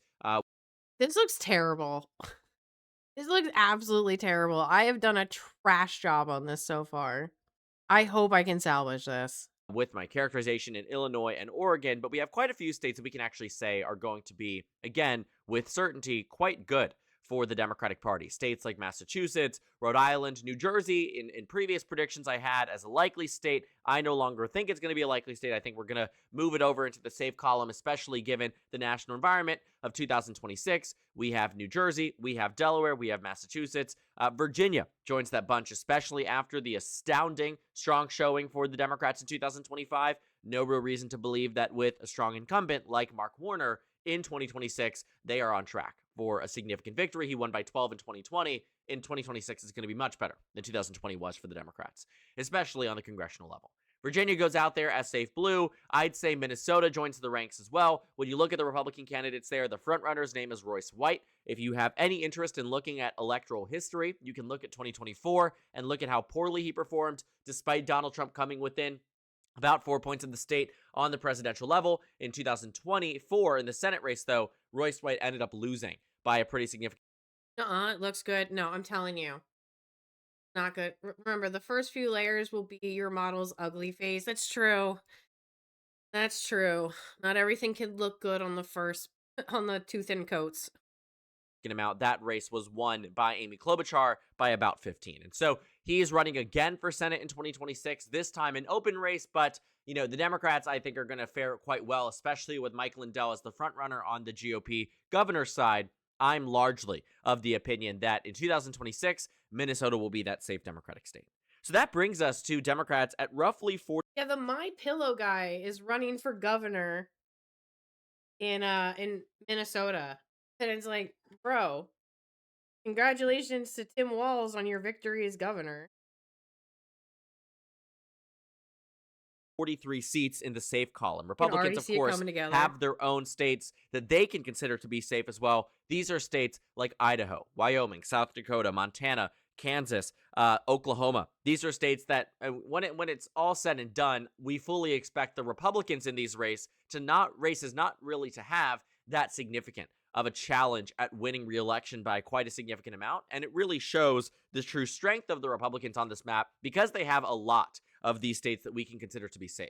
States like Tennessee, states like Kentucky, that's Mitch McConnell's seat. It's going to be open, but Democrats are certainly not going to come within 15 in that race. West Virginia goes to the GOP. South Carolina goes to the GOP here. No real targets on those states, unlike in 2020. If you remember, Democrats spent $100 million in South Carolina, $90 million in Kentucky, $50 million in Kansas, $100 million in Montana, all to amount to double-digit losses across every single one of these seats. Democrats likely should not be focusing on those races in 2026, barring a financial collapse that would throw some of these states into play, which might happen, might not happen, as we're tracking for today at the beginning of the year. Probably won't, not in time for the midterms at least, and enough that I do think the Republicans will hold on to many of these seats by quite a significant amount. But you might notice that as we finish off and round out these safe states on the Democratic side, some pretty significant omissions. States like Texas aren't safe for the GOP. Alaska's not safe for the GOP. New Hampshire's not safe for the Democrats, right? Michigan is not safe for the Democrats. Nebraska is not safe for the GOP. These are all states that I do adamantly believe will be decided by less than 15-point margins, even if on the presidential level, states like Texas, Florida, Nebraska, and Alaska all went to Donald Trump by nearly that amount, including Ohio and Iowa. Really, my point is that these are states that I think in 2026, given Donald Trump's very low approval rating, given the 2025 races we've seen, given the 2024 race as well, I largely think many of these races. Given how well even though Afton Ben did not win her race, given how well she did, I think people need to be a little bit more concerned. Will be narrower than I think Republicans would hope for on their end, and maybe even some can be the set.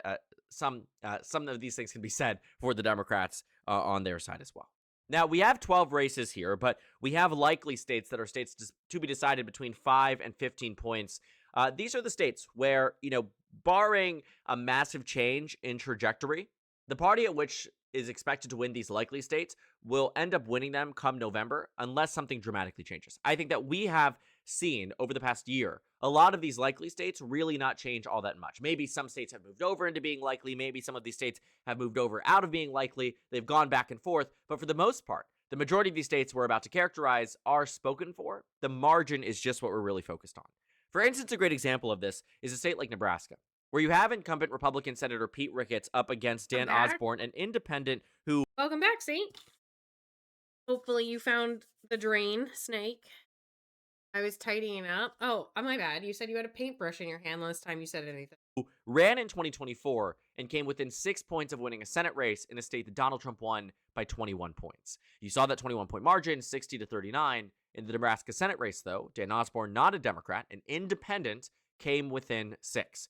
Coincidentally, there was a special election that took place coinciding with that race, which was a more standard Republican versus Dem race. In that race, Pete Ricketts, the Republican now running in 2026, won by 30 points, or roughly 30 points, 26 points across the state. But the point is that Dan Osborne, as the independent, was outrunning that other Senate opposition candidate, which just happened to be a Democrat, by roughly 20 points. Now he's running again in 2026, this time under arguably a better year for the Democratic Party, but simultaneously, arguably, against a better Republican.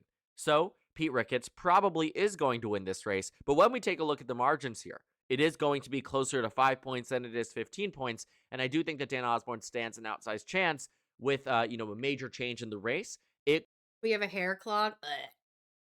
I was tidying up. I'm getting a better painting set up soon. I can't wait to upgrade. That's awesome. Could end up with an independent senator from Nebraska, which would be the first in a while, especially one that's not caucusing with either side of the aisle. But it'll be quite interesting to see on the Senate level. So 46 seats there for the GOP with Nebraska. Another state I'd consider to be likely is Alaska. I think just purely on margin, it will narrow down. Dan Sullivan is a strong enough incumbent that I think he wins against almost anyone. That almost anyone caveat means that if someone like Mary Peltola enters into the race, we would entirely reevaluate where the Senate race would go in 2026. For now, though, I'd consider it to be likely just based off margin. Dan Sullivan probably wins by 11 to 12 points. So that brings the Republicans to 47. They also have a likely state out of the state of Florida. This is a state where we know that Marco Rubio vacated the seat, so now it's Ashley Moody who's the incumbent, but we'll see if that primary shakes up to be, strong for the incumbent or not. The point is that Florida has a Senate race up in 2026, which was somewhat unexpected. In either case, the Democrats are probably not going to win this race. They have, again, made inroads in some of these Florida elections. They won Miami. Yes, good signs. To the degree that I think this translates to Democrats winning statewide, no. I think that Florida is going to take a while if you're going to bring it back, right? Remember in 2016, Clinton lost it by 1, Biden lost it by 3, Harris lost it by 13. You don't change those things in under a year or under 2 years in a statewide race. It can happen in a district. It can happen in a special election. It can happen in a city. But to the point that Florida, and also, might I mention, the third largest state in the union, would have such a dramatic change in such a short period of time, even if you take the Latino vote share that Kamala Harris, comparing it to Hillary Clinton, you take the Hillary Clinton margin, you take Miami-Dade, you take Broward, you take those county margins, those raw vote margins, Kamala Harris still is down, 7 to 8 points across the state. And so you don't see that just with simple change in 1 or 2 years that Florida will change. I think right now I stand by my prediction. Republicans win Florida and don't even, win it by a narrow amount. I think they win it by nearly 10 points. So you have Florida, you have Alaska, you have Nebraska as likely Republican states. There's one more that I think really aches Democrats, and that is the state of Texas. Let's take the Donald Trump won by 14, 6 points, and 9 points. 2024, 2020. Wait, lost the chat. And my control. When I'm back home, I'm gonna put up some shelves on the back of the desk and install a pegboard, I think. I've got access to a lot of my old tool stuff again now, too, because I grabbed them from my parents' place. Awesome. Yeah, I think that's a great idea. 2020 and 2016. This is a state that I think Democrats saw a huge amount of their gains wiped out in 2024. The decade of advancement that took them from being down 16 against Romney, down 9 against against Trump, down 6 in 2020, all wiped out. Just in 2024, with Trump winning the state by 14 points, I think there's a way for Democrats to get within a certainly very competitive range in Texas. I think it takes the right combination of factors. I think it takes Tellerico as the Democratic nominee. I think it takes Paxton as the Republican nominee. Any other type of matchup, I don't know if we see the race as that. It's still a red state. Republicans have the upper hand no matter what the matchup is. The question is margin and down ballot ramifications, especially in some of those more competitive races. We'll see. Texas, for now, though, I think stands out to be as a likely red state for its current status. But the primaries are in March, and in 2 months, we'll have a better idea of who's leading on each side and who might end up being the respective nominee on each side, which could change these races quite dramatically. But that brings the Republicans to 49. The good news for Democrats is that's really where I think they peak at likely states. In my previous prediction, I had Republicans at 50 seats on the likely characterization, meaning that they had the majority pretty much no matter what. It's not as easily said for today, especially at the start of the year. Now, of the remaining 8 toss-ups, Democrats also have their own fair share of likely states. I think to no one's surprise, states like New Mexico and New Hampshire, are 2 states that Kamala Harris won, Joe Biden won, Hillary Clinton won, Obama won twice. These are states that I don't really think are going to go to the Republican Party, barring, a massive change on. Need to order new brushes, though. I've been thinking after years of daily use, some of them have finally had it. Yeah. On the Democratic side, they have a strong candidate in New Mexico on the Democratic side. In New Hampshire, it's an open race. You have Chris Pappas, who is a swing seat Democrat who wins in his district routinely and outperforms the top of the ticket constantly. New Hampshire is going to be a likely Democratic state. New Mexico as well, I think, could border even on the edge of being safe, depending on the Republican matchup in these races. If it's not John Sununu in New Hampshire, easy race for the Democrats to be won by over 15 points. But if it is, going to be a little bit more narrow. In New Hampshire, New Mexico, I think it largely depends. We haven't really seen it shake out to be as tumultuous as some of the other GOP primaries, but we'll have to wait and see who the Republicans nominate. Either way, New Mexico, New Hampshire, good states for the Democrats. I'd feel very comfortable. If I was a Democrat in those races, running for re-election or running for election, they're going to be pretty solid. The other 2 states that you might be shocked to see as likely Democratic states, I think, are birthed out of a fractured Republican Party and lacking leading candidates on the GOP side. In North Carolina, You have Governor Roy Cooper running for Senate in this race. He's never lost a statewide race ever in his electoral history. He's never lost an election either. He has run statewide in every election on the presidential level since 2000, 2004, 2008, 2012, 2016, 2020, and then in 2024, he took that one off because he was retiring from the governor's office. But in every election, barring 2024, he has won on the same ballot that George W. Bush won North Carolina, on the same ballot that Mitt Romney won North Carolina, on the same ballot that Donald Trump won North Carolina twice. This is a state that Republicans, too, have nominated Michael Whatley, essentially. It'll be an interesting primary, but chances are he'll win the nomination. The point is, though, he's a nobody. Has never won a race, ever. Has never run in a race, ever. At most was chairing the national party on the RNC side and received the endorsement from Donald Trump as a sort of a thank you for the election victory. But I don't know how well I would jump in on that race. I think the Republicans really are at an outsized chance of losing by a tremendous amount. I think that Democrats have everything going for them for the first time in over a decade in North Carolina, and I do think that 2026, of all the years, is going to be the year to capitalize on that and do quite well for themselves in this race. Democrats have won by pretty significant margins in North Carolina in the past. In 2008, you had a very good environment for Democrats on the national level. North Carolina went to Kay Hagan against Elizabeth Dole by roughly 9 points. And so when you think about North Carolina as a state, sure, I do think it's a red state. It is a state that leans more right than left, but there are environments where Democrats can do well. That's North Carolina, and I also see it in Georgia, a state that also voted very similarly in favor of Trump in 2024, but also, too, has a pretty red history. You know, Biden was the first Democrat to win it since 1992, and then it still has a Republican governor. I think this is a state, though, Jon Ossoff is running against really lackluster Republicans. He's in a great position in that race, and it stands to be, at initial value, as a state that Democrats start off with a 5-point advantage with room for growth. Hold that election today. I think Jon Ossoff wins by 6. That is why I have it as a likely Democratic state on the map right now.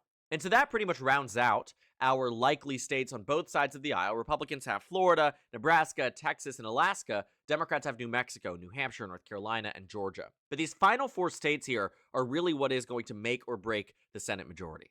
Now, Democrats, I think, should have Michigan in the likely column. The reason they don't is because I think that all of the 3 frontrunners right now, I don't see a clear-cut answer for, who can win this race by the most. I do think that based off current polling, Haley Stevens probably does not rank in as the most electable candidate, but also, too, Michigan is a state that Trump won by 2 in 2024. It's going to be a blue year. I think that whoever Democrats nominate will win the election. The question is margin. Right now, because Haley Stevens leads that Democratic primary and is not doing as well against Mike Rogers in this general election, again, I think come November, and hold it today, Democrats still win the race because they have that influence, they have the advantage in terms of turnout and excitement.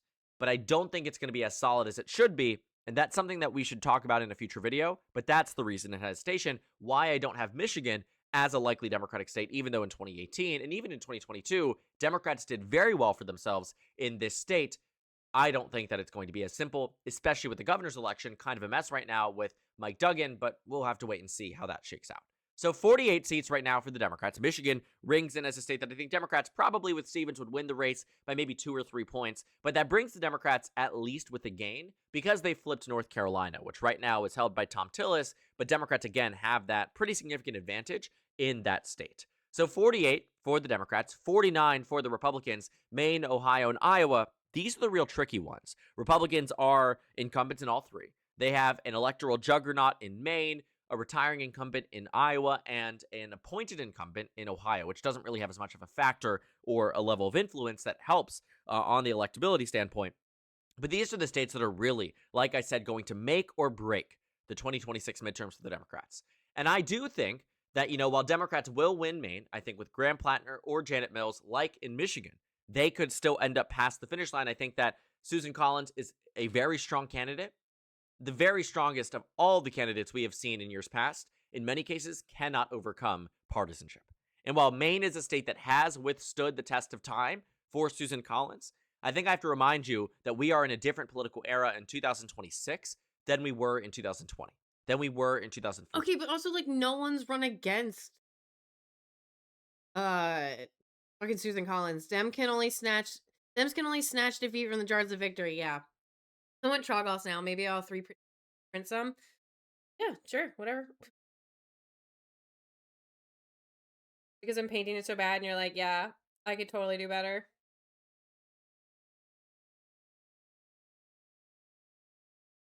And even if you take a look at the change in margin, I think it really explains it all. In 2014, Susan Collins won by 35. In 2020, in the first round of ranked choice voting, she won by 8. They never did the final tabulation. There was a Green Party candidate there that got roughly 5% of the vote. I don't doubt that the final margin would have been closer to 5 or 6 points, maybe even 4 points. And I think that would have completely changed the way that people perceived this race, but Maine never counted the ballots after the first round. But what I do think adamantly is that Maine is a state that will push back against Donald Trump's agenda and will elect a Democrat, despite Susan Collins being popular. I think if it was an open race, this would be a 12-point race. Democrats would win it easily, and we wouldn't even have to talk about it. But right now, because Susan Collins is that strong incumbent, we keep it as conversation. I do think, though, today, the Democrats pull ahead, especially after the show. We will be keeping an eye on Maine's primary, because Maine has another Democratic socialist that is running, Graham Plattner. He's an oyster farmer.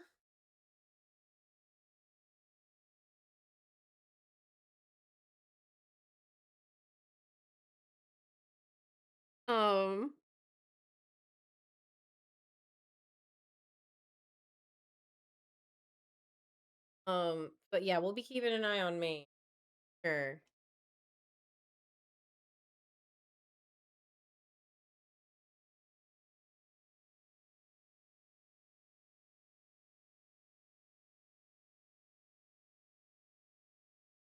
I don't have a lighter base.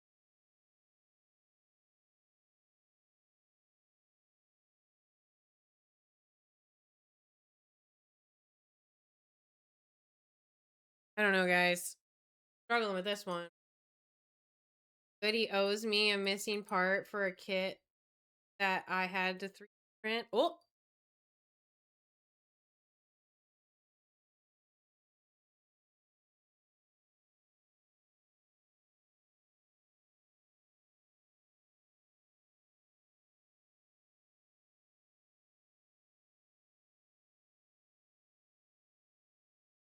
Oh, that's... Yeah, your shot at getting that went away in 1996. Oh, the...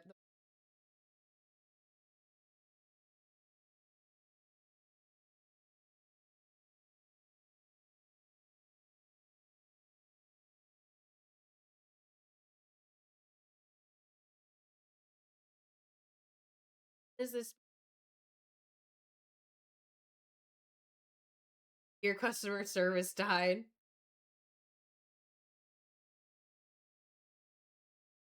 Might not be able to... Wait, what's... I saw they had chat. Hold on. Where'd the chat go? Hold up, they have a chat.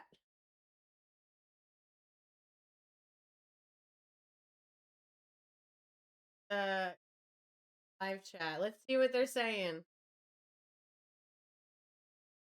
No anti-homeless architecture. Trump will be barred from entering the city.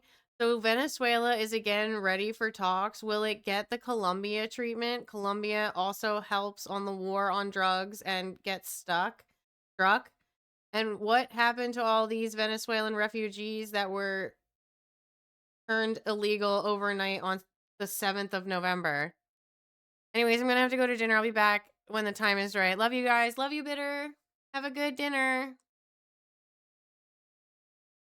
He broke already. You cannot ban the Secret Service from anywhere.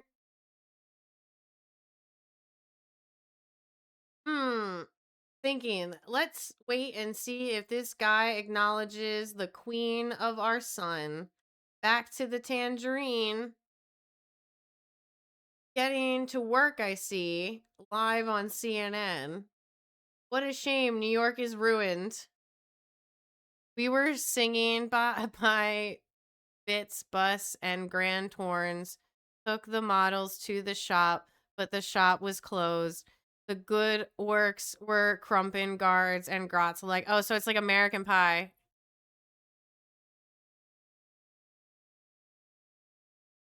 I don't know if I could sing it in that tune. Have to, like, workshop it. Wow, a Nepo baby beat a Nepo baby. Zohran has 1% grassroots movement. Wait. Zohran was at 1%. Grassroots movements took off. The message is the progress of all people. Sincere, humble hearts feel it. Feel the energy is amazing. He can combat Trump's daily unhinged, ridiculous absurdities with actual substance and class. Yes, keep doing this. It needs work. That's fair. I don't know. I think it's just me too. I think we could do it though. Adolf Mum Dummy. It's official. The far left has elected their first fascist. Fascist. Yes, Zohran Mamdani is a 1%er like his multi-millionaire famous Hollywood director mommy Mira Minar. Hero Ball. Too much. Honest. Free buses. Just hop on and don't pay. You're welcome. Wow. YouTube.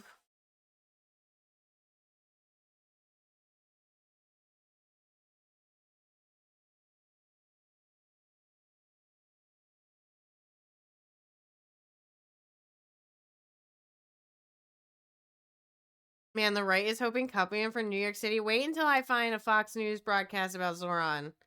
Just you wait. We're going to see how much copium they're smoking.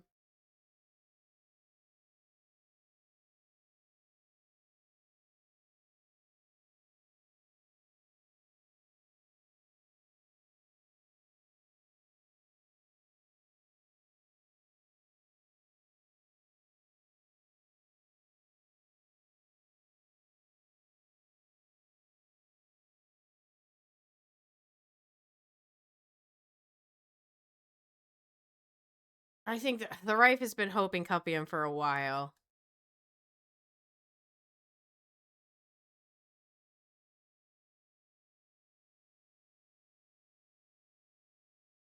President Trump has always had a fraught relationship with the Justice Department. From the start of his first term, when he was under investigation for his campaign's potential ties to Russian interference in the 2016 election, to the Biden administration when a special counsel brought criminal cases against him, it's created this sort of extraordinary dynamic where one day you have President Trump sitting in the...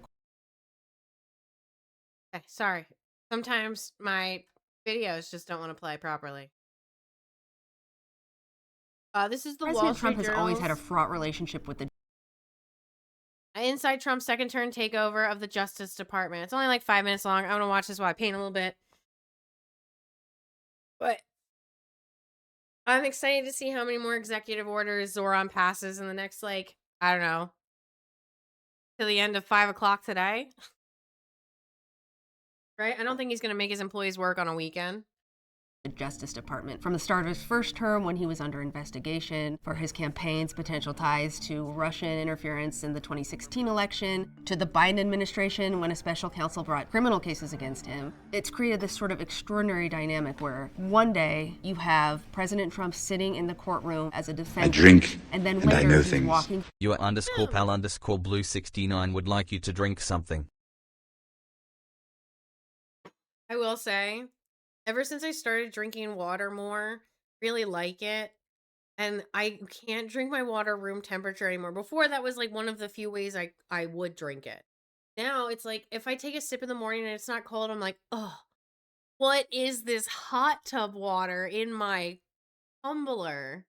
Through the blue curtains on the main stage at the Justice Department like a vindicated conqueror. I will insist upon and demand full and complete accountability for the wrongs and abuses that have occurred.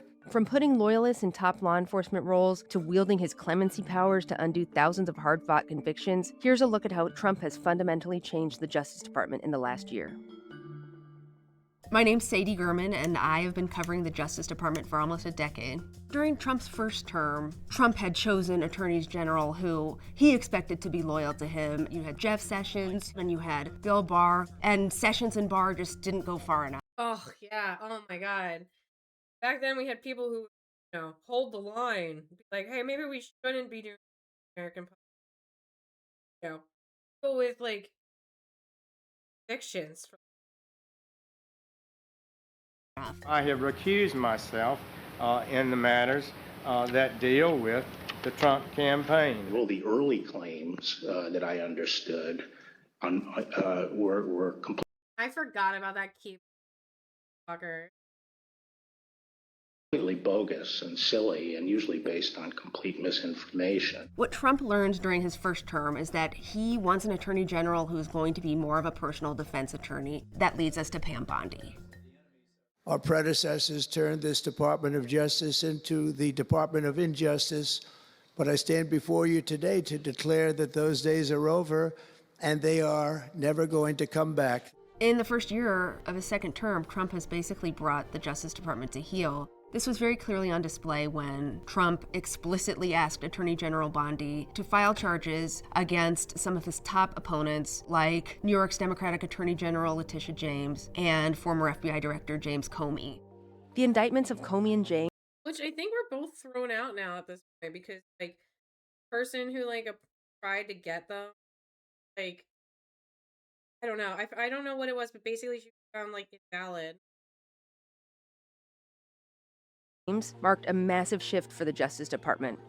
After those cases were brought, current and former officials I talked to said it was clear that the Justice Department was shifting away from an independent law enforcement agency and becoming another arm of Trump's agenda. Key to executing that agenda includes deciding who prosecutes those cases. The federal prosecutor under pressure to bring criminal charges against James and Comey resigned after Trump said he wanted him out. He had told supervisors there wasn't enough evidence to bring either case. Shortly after, Trump appointed his own personal attorney, Lindsay Halligan, who had been working in the White House, to prosecute his adversaries. And within her first few weeks on the job, that's exactly what she did. But this ultimately backfired after a judge found Halligan wasn't properly appointed as a federal prosecutor and dismissed the cases. I think anybody that looks at it very fairly would say, boy, are they guilty. Nowhere is Trump's campaign of retribution playing out more visibly than at the FBI. He installed one of his most trusted foot soldiers, Kash Patel, as director of. Oh man, I wonder how much longer Kash Patel can't for very long. But yeah, I got bottled water, but it's all frozen solid, like all the water. Oh, so it's just like a bottle of ice.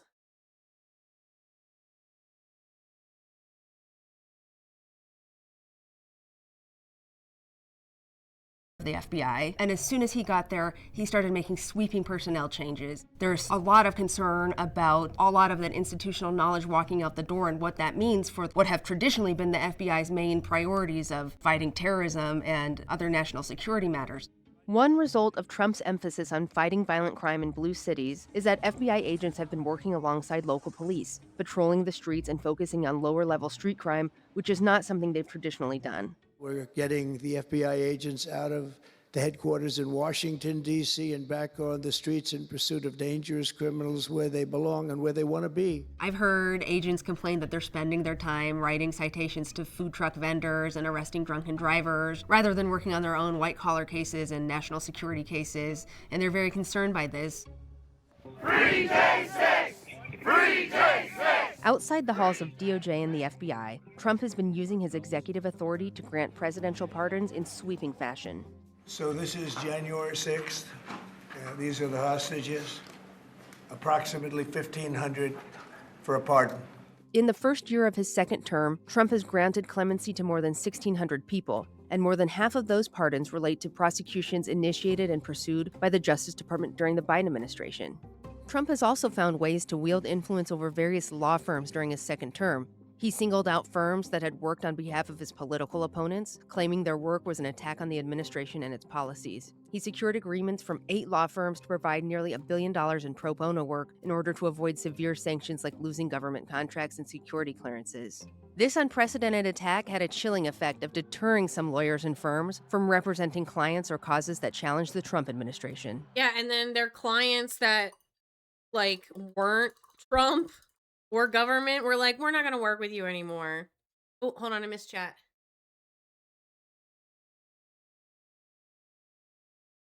We have a soda stream, so I drink bubbly water. Ooh, seltzer's so good. I hope to have some intergalactic aliens come and take over the planet. Don't get my hopes up. Nah, I think we can make this better, guys. I don't think we need outside intervention to make this better. I think we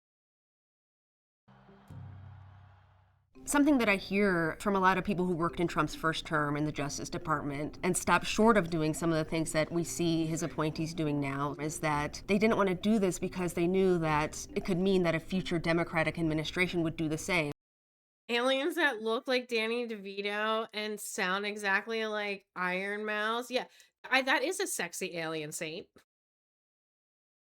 Traditionally, in both Democratic and Republican administrations, the Justice Department has taken pains to keep its distance from the White House, particularly when it comes to criminal investigations. So what we saw during the first term is that Trump would try to have the Justice Department bring charges against a favored target, but they stopped short of allowing this to happen. But what we're seeing now is that Trump is directly ordering the Justice Department to take certain actions, and the Justice Department is doing that immediately.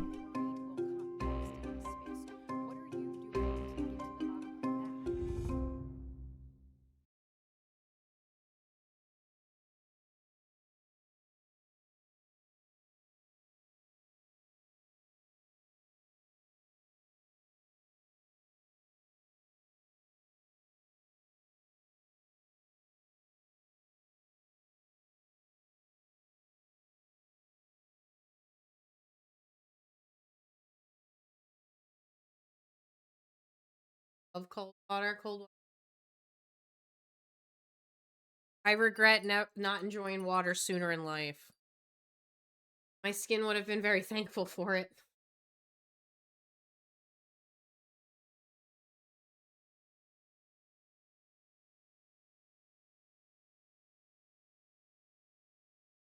Oh, okay.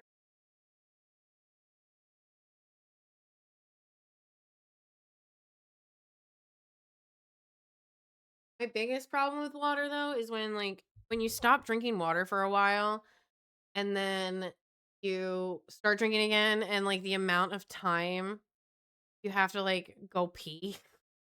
Time in between going pee is so awful. I'm glad I stopped drinking soda. I drink it occasionally, like when we have it in the house, and then I always regret it afterwards.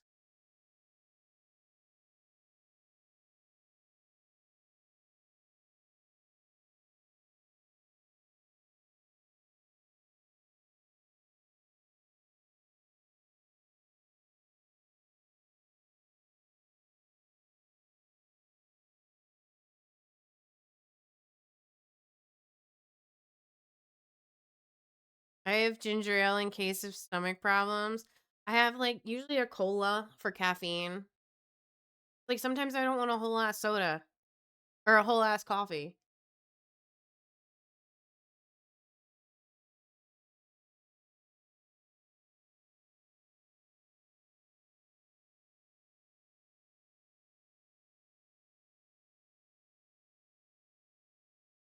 Wait, did we watch this? We watched that one already.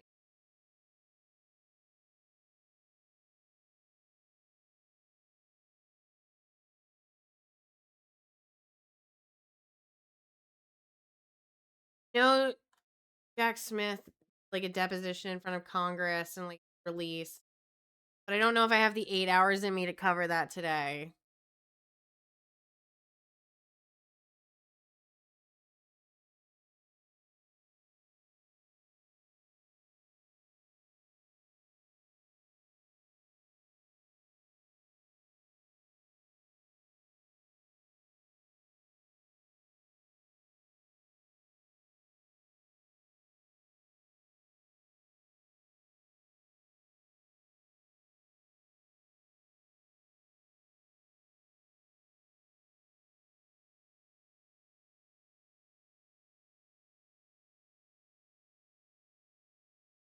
Here, what laws are happening this year? And thousands of other new laws are set to take effect across the country beginning January 1st. Lawmakers are enacting rules that changes will most likely impact you. Scripps News investigative correspondent Patrick Terpstra is with us now from our Washington, D.C. bureau. And Patrick, thousands of laws change every year when the calendar flips.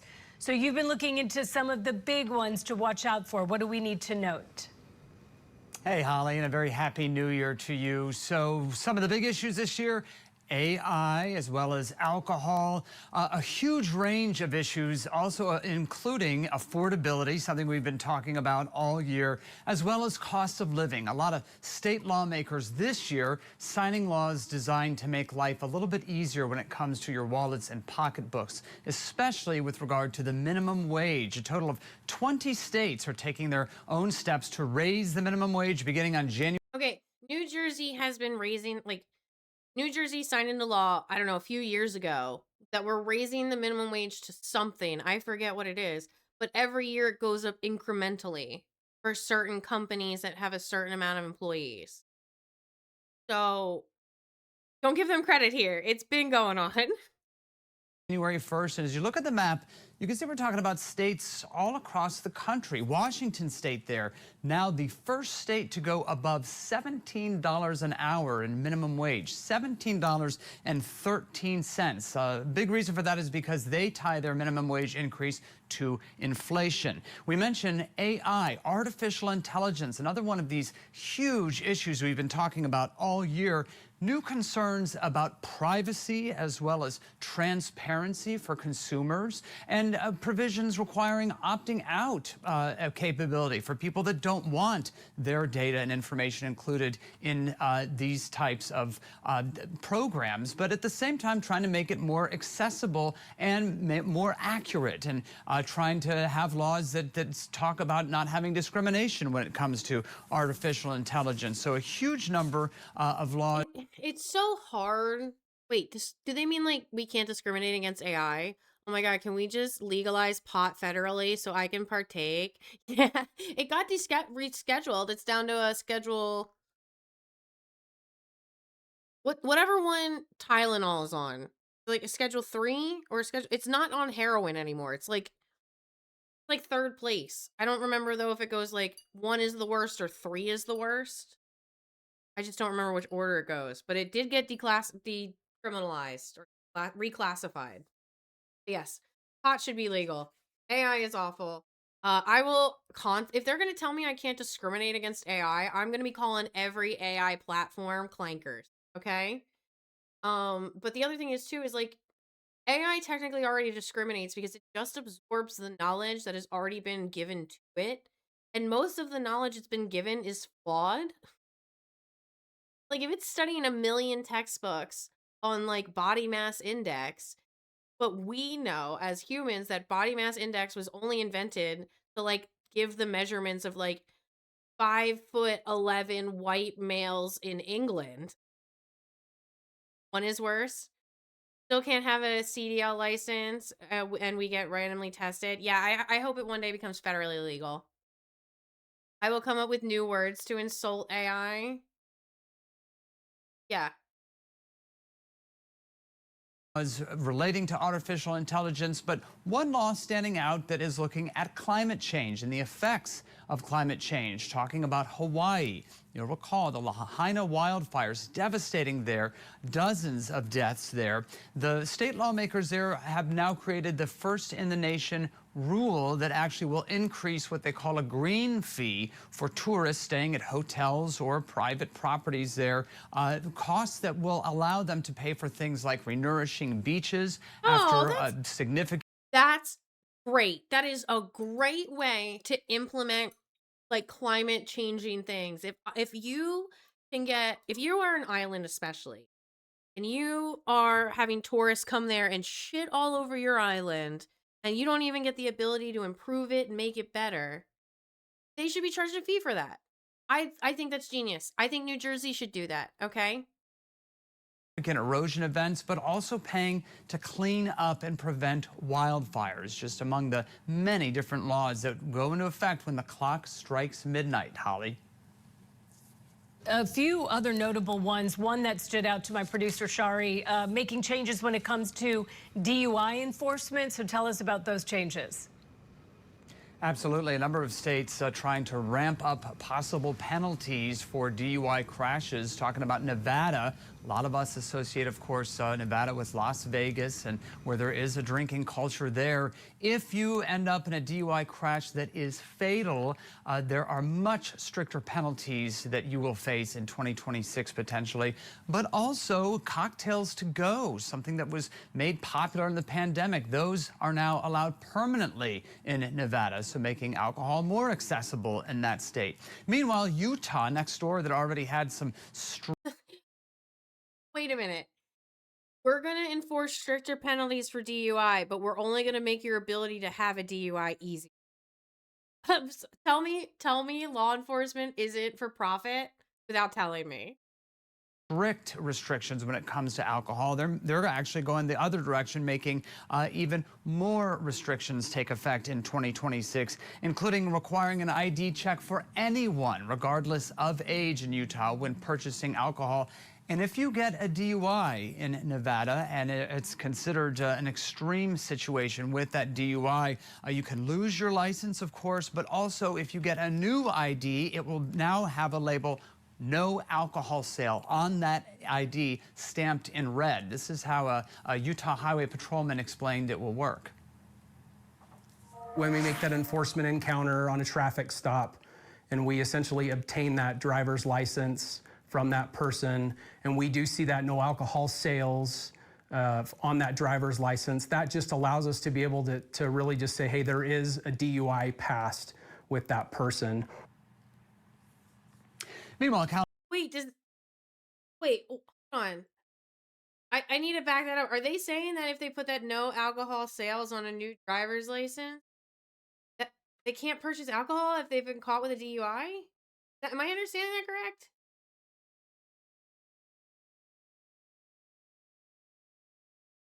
Up in a DUI crash that is fatal, there are much stricter penalties that you will face in 2026 potentially, but also cocktails to go, something that was made popular in the pandemic. Those are now allowed permanently in Nevada, so making alcohol more accessible in that state. Meanwhile, Utah, next door, that already had some strict restrictions when it comes to alcohol, they're actually going the other direction, making even more restrictions take effect in 2026, including requiring an ID check for anyone, regardless of age in Utah, when purchasing alcohol. And if you get a DUI in Nevada, and it's considered an extreme situation with that DUI, you can lose your license, of course, but also if you get a new ID, it will now have a label, no alcohol sale, on that ID stamped in red. This is how a Utah Highway Patrolman explained it will work. So, I'm kind of happy they are doing that, though. The drivers here already suck. Okay, wait. So, I'm just seeing if I understand this. If you get caught having a DUI, right? So, if you get a DUI, I don't know what the blood alcohol level is for Utah. And I know Utah is very strict on its alcohol because of all the Mormons. If you get a DUI, you get a driver's license, a new driver's license, that says no alcohol sale. And does that mean you can't buy alcohol anymore? Like at all?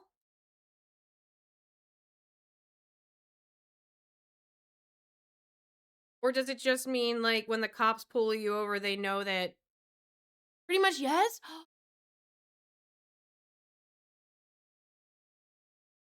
Okay, listen, I'm a recovering alcoholic. All right. I don't like alcohol. I think alcohol is poison. But I also I don't think stopping someone from being able to buy something. Okay, let me put it in perspective. You're 21. You went to your friend's house. You got drunk. No one was able to take you home. You made a stupid decision. You went home. You got pulled over. You are now 45 years old and you haven't been able to buy alcohol for 4 years. Like that's what I'm viewing it as. Like people have simple mistakes that they make. And I'm not saying like everybody needs to be a drunk driver. I disagree with it, but I see the benefits too a little bit, but I just think I'm trying to compare it to like, okay, what's something that's like weed? All right? Let's say weed becomes like legal like alcohol is, right? But you get pulled over high while driving. one of that's a lot of time to play Skyrim. That is like if you get on it that you can't buy weed anymore, and like that happens at like a stupid young age, or even if the cop has like a vendetta against you, because but for Utah it's on par for the course. But for Utah it is par for the course. I just think it's fucked up when cops are literally for profit. Like cops have quotas that they have to fill in order to get paid a certain amount. And I think that's fucked up that will ruin your life forever or make you unable to do anything forever or a certain thing forever because some cop's being a dickhead and wants to make his bonus. I think that's fucked up. Also, ad break. I think that top of the hour ad break's fucked up.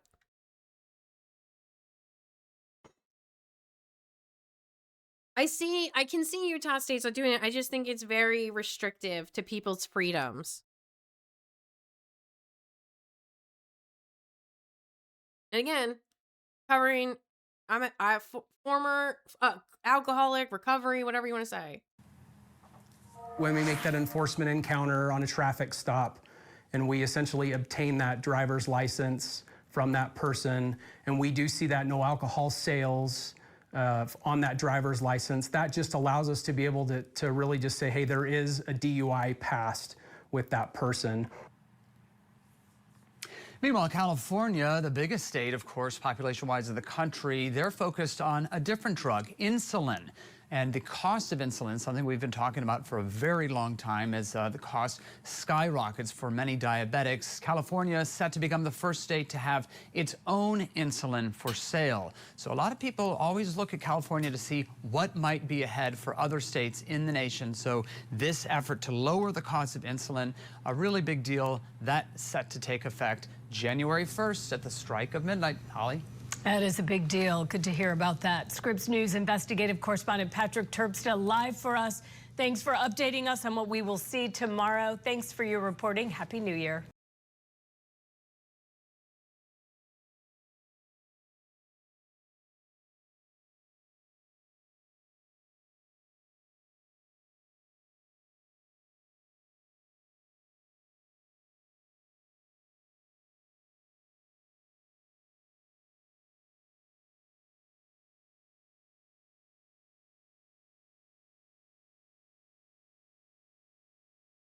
Can't wait for January 1st. It's the 2nd.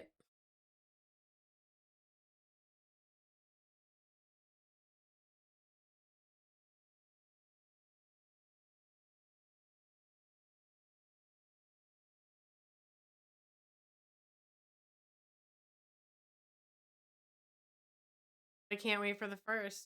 Okay, next year?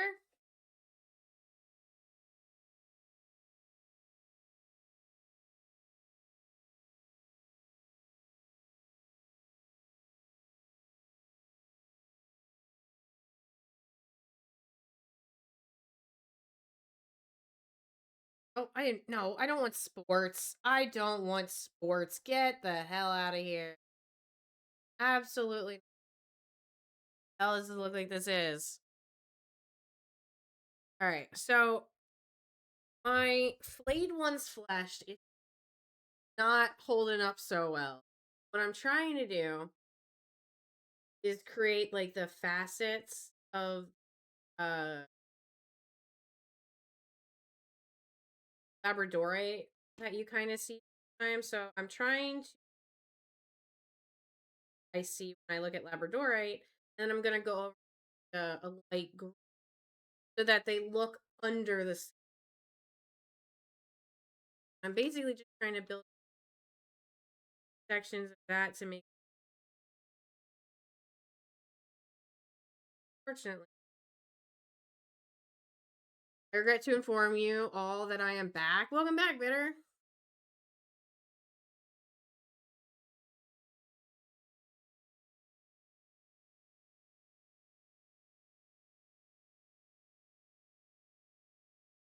Hey, Bitter's back. For now.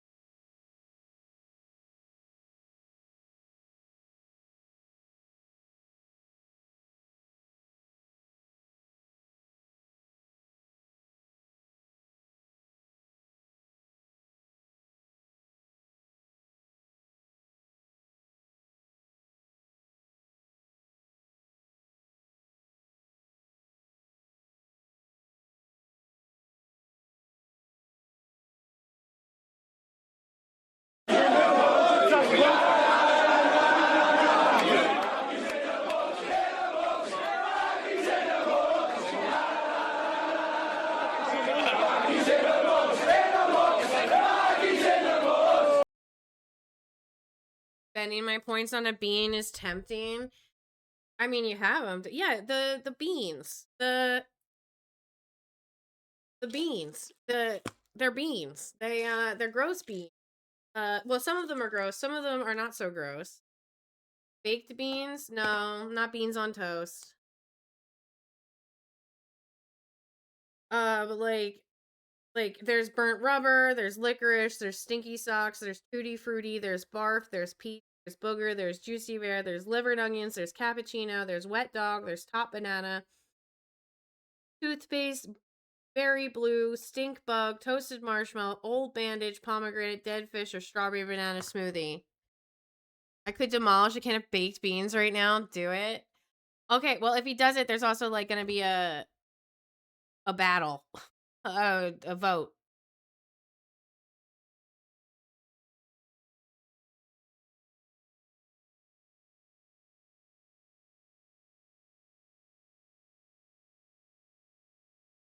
Most of you came here for one thing. Hobby husband would like you to eat the bean. Hey.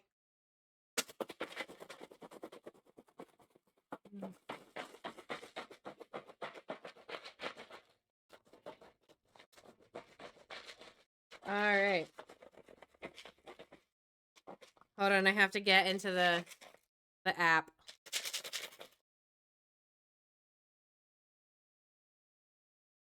I have to get into the app. And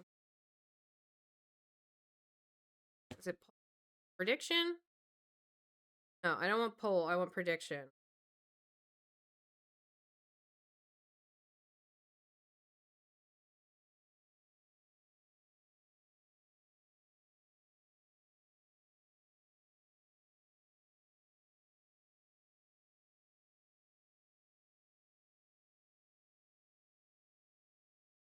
Okay. Finally, I get my justice. You didn't do it. If anything, this is Hobby's justice. All right, pulling up. All right, we got 2. Well, I'm only picking 1. All right, I think I'm gonna go for the blue. Okay, well, I'll let Hobby pick. Hobby, should I do? 2 came up. So should I do the blue one or the tutti frutti slash?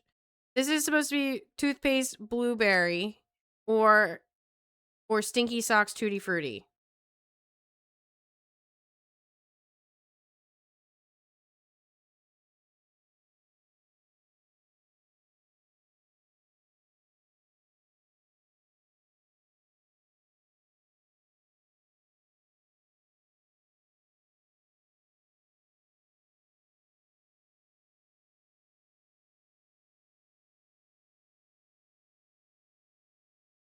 Do the blue in honor of blue, plus it doesn't sound as bad. That's fair.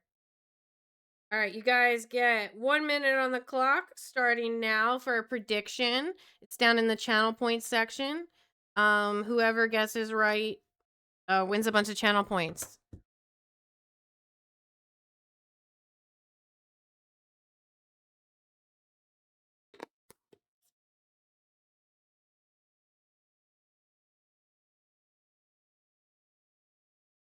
The toothpaste one is cheating. Mint isn't bad. Yeah, blue things are pretty good.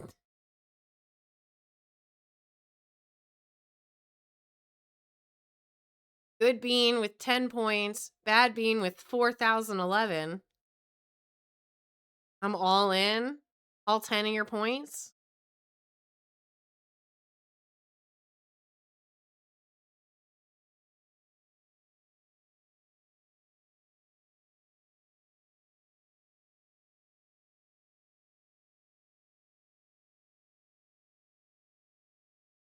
Indeed. I put a single point in. I did it. Well, that was the goal of the year, right? Is to use all your channel points. All right, ready guys? Ready?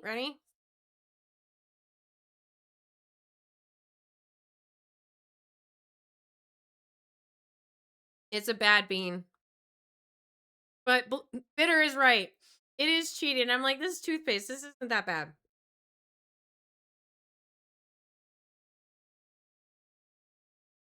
It's like chewing too sticky Trident.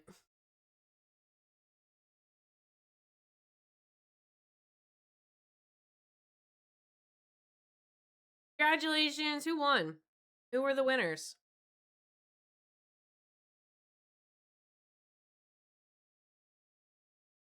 The details. Who won? Who are the two others? It's just details.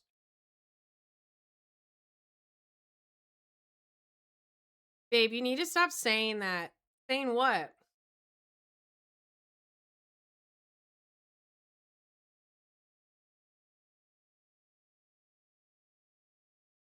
Don't say anything but bitter is wrong. Twice in the same stream. I mean, who was the one that voted good bean? It's very minty. Say that. Anyway, congratulations to the 3 people that won points. Not congratulations to the one who didn't.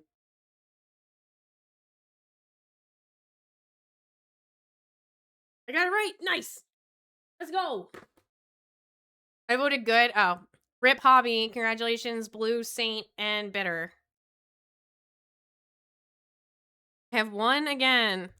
Well, so now you have, like, how many channel? You got 4K channel points, so you got the same amount back. I voted a single point into Bad Bean.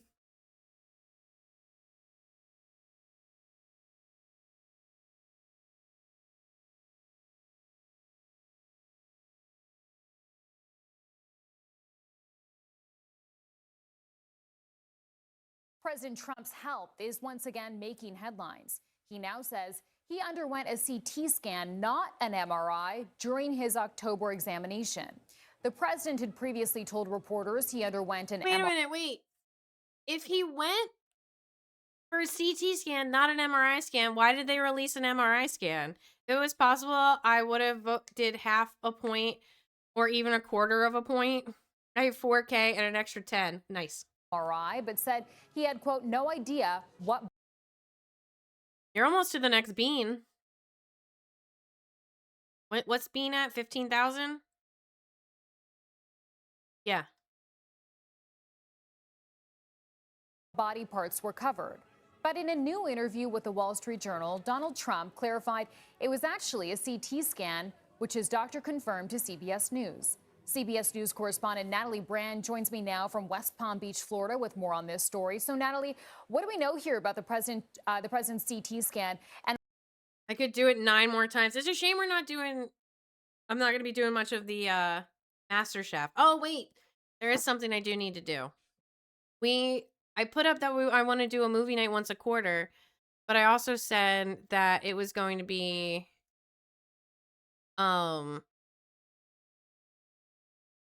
it was going to be a community thing. So, how do I do this? And why was there this miscommunication over what the test was? Well, these are both advanced imaging tests. It's possible there was some confusion over the terminology. Remember, it was weeks ago during the president's Thanksgiving break here in Florida when he told CBS News' Weijia Jiang that he received an MRI, but now he's clarifying to the Wall Street Journal in this new. I'm actually glad it wasn't too bad because I feel bad seeing you suffer. I might try to get back into Fortnite to see what it's like. I wish I could do more on this computer. Article that it was actually a CT scan. And the president's doctor says he was initially told that he would receive either an MRI or a CT scan. They decided to do a CT to rule out any cardiovascular issues. We do have a new statement from the president's doctor, Dr. Sean Barbarella, saying, as we revealed in the post-examination report, the advanced imaging was perfectly normal and revealed no abnormalities. Now, the Wall Street Journal article also revealed that the president takes around 325 milligrams of aspirin a day, which is around 4 times what's considered a low dose of aspirin. The president also posting on social media this morning about his health, not referencing the Wall Street Journal. Okay, if you refresh, I should see the community event with maybe. I don't know. It's not showing up on my end. I have to hit start. Start challenge. Okay, now it should show up. A community event, 30,000 points for a quarterly Discord movie night. You guys got 30 days. 6% raised. 2,000 points already dropped. Oh, Blue, nice. Nice job, hubby. You must have so many points. Article, but clearly health is on his mind. Writing on Truth Social, White House doctors have reported that I am, quote, in perfect health, and that he aced for a third straight time his cognitive examination, saying he strongly believes that anyone running for president or vice president should be mandatorily forced. Yay, bitter. To take it. Now, the president, keep in mind, will turn 80 years old this year. He's defended his health and his age as he's faced some increasing questions and. I don't understand.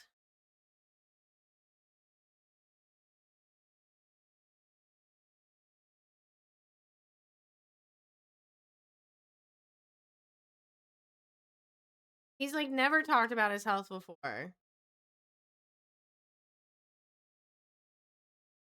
But and also like if he quote in perfect Pro is health, literally Palpatine. He really is. What I don't understand is like how if he didn't get an MRI, because they released an MRI report. They were like, oh, he got an MRI for like this thing, and this thing, like 2 months ago. I remember that because he was like, oh, I got an MRI, and everybody was making fun of him because he didn't know where he got the MRI on. And now they're saying it's a CT scan.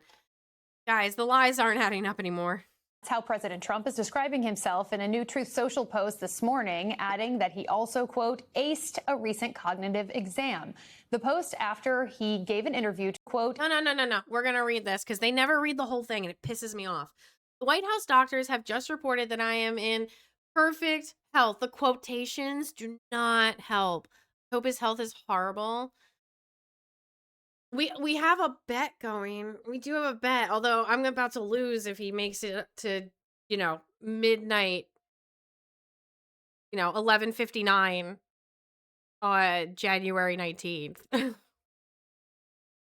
White House doctors have just reported that I am in perfect health and that I aced, meaning was correct on 100% of the questions asked for the third time straight. My cognitive examination, which no other president or previous vice president was willing to take. P.S. I strongly believe that anyone running for president or vice president should be mandatorily forced to take a strong, meaningful, and proven cognitive examination. Our great country cannot be run by stupid or incompetent people. President Donald J. Trump. Okay, but like, hold on. That was this morning at 6 a.m. You haven't like released your cognitive exam though, so how could it be proven? Like you're just saying it. We don't check his Twitter or his tweets or his truths or what the fuck ever. His posts. J-Slat or Simpson have the opportunity to do the funniest prediction. The fucking birds and the windmills. He has always hated windmills, and unfortunately that has transitioned to New Jersey hating windmills for the same fucking reason, because it's going to lower their property value. Hate these people.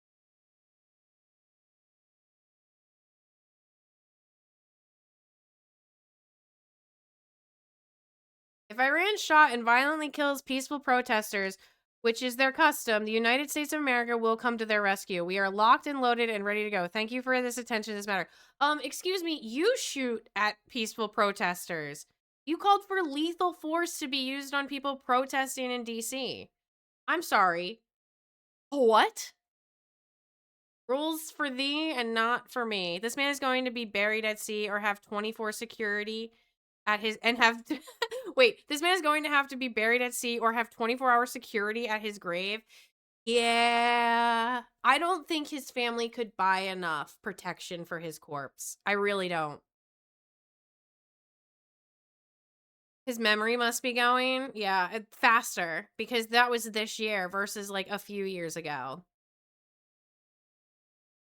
The White House doctors have just okay, I read that one.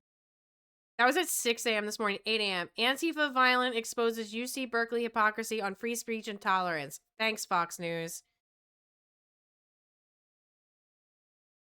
His family does care. No, his family cares about the money. And, you know, if cryptocurrency was just gone tomorrow, they'd be broke. What Satan does to a president, bro? Don't blame Satan, okay? About his bank account. Oh, yeah. I'm telling you, the Trumps are broke. It's just perceived value. Everybody thinks they're rich because they're in charge, but actually all of their money is tied up into stocks and cryptocurrency. And if the electricity went out worldwide and wasn't able to come back, or if the internet just went out worldwide, gone forever, he would be poorer than me. My joke was going to be worded differently. Oh, his family doesn't care about him. Oh, okay. I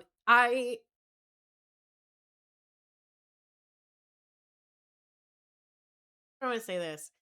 Everyone hates him, and we'll be glad when he's dead. That's it. Green energy company in hot seat after bald eagle knocked out of skies. Killing birds by the millions. Oh my god. Eagles going down.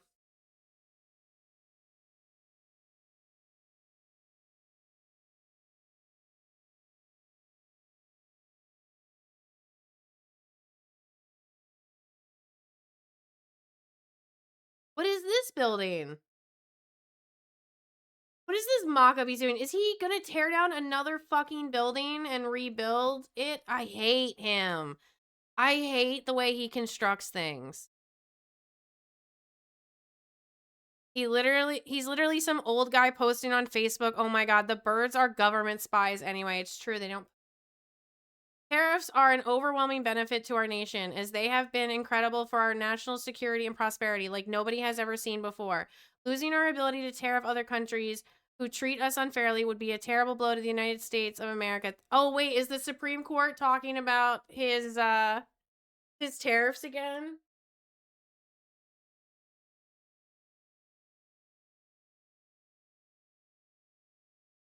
Because last time he said that exact thing was when the Supreme Court was looking at the options.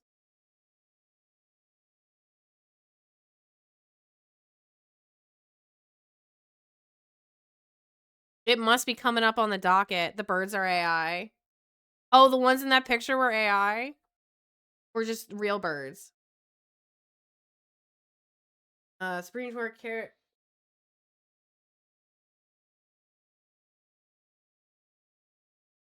All birds? That's fair.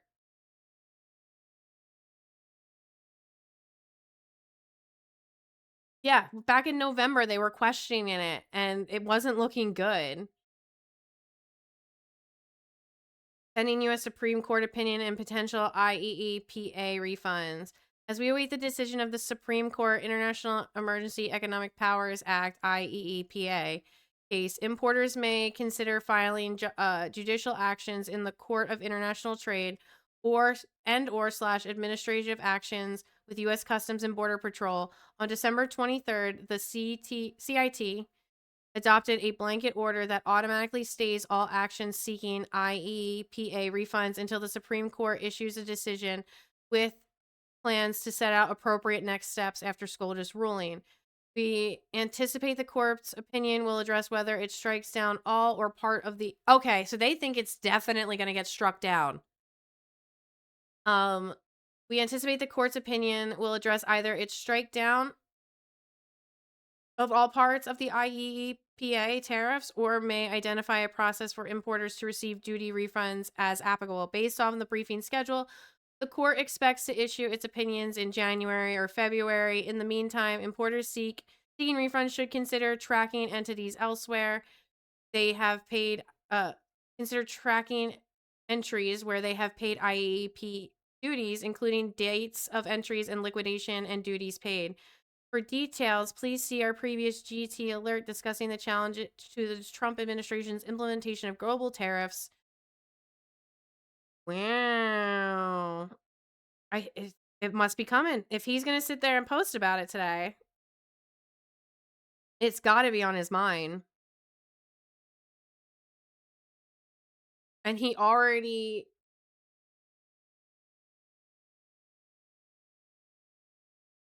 pulled out the National Guard from a bunch of states. The Supreme Court has many pivotal cases lined up for the coming year, many revolving around President Trump's policy. The big picture, Trump has relied heavily on the court's emergency docket during his second term, including it to block lower courts' rulings while cases play out. SCOTUS granted Trump several wins in 2025, including letting him fire federal workers, proceed with his mass deportation plan, and ban transgender people from military service.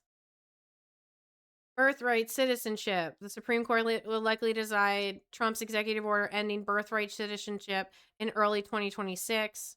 Driving news, upholding the Trump's order, which seeks to bar children of undocumented migrants born in the United States from citizenship, would overturn a right to guarantee by the 14th Amendment and upheld by the court for more than a century. Trump's order was quickly met with legal challenges, and several courts temporarily halted its implementation.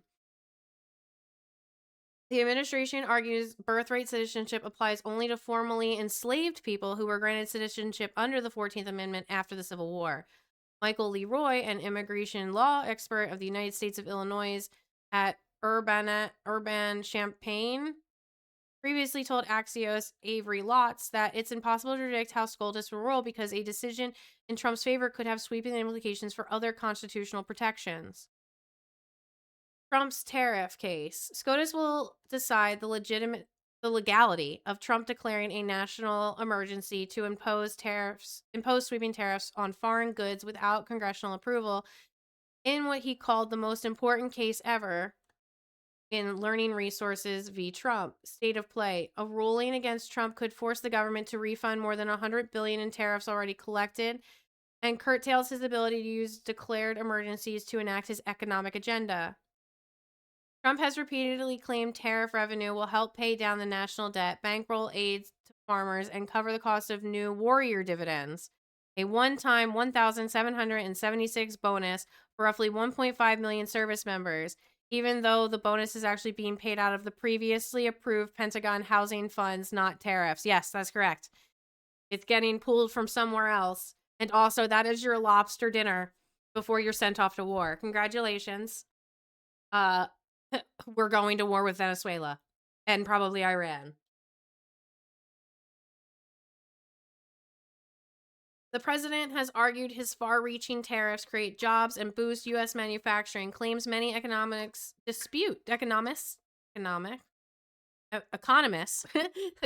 also worry the government might ultimately have to return the tariff revenue. In recent weeks, companies including Costco, Revlon, Bumblebee Foods, that's tuna fish, and a couple of other things, but mostly Chicken of the Sea is who I know them for, and the maker of Ray-Ban have sued seeking refund of the justice if the justice ultimately strike down the tariff. What Trump is saying, evil, American-hating forces are fighting us at the United States Supreme Court, said on Truth Social, a post in November. Pray to God that our 9 justices will show great wisdom and do the right thing for America.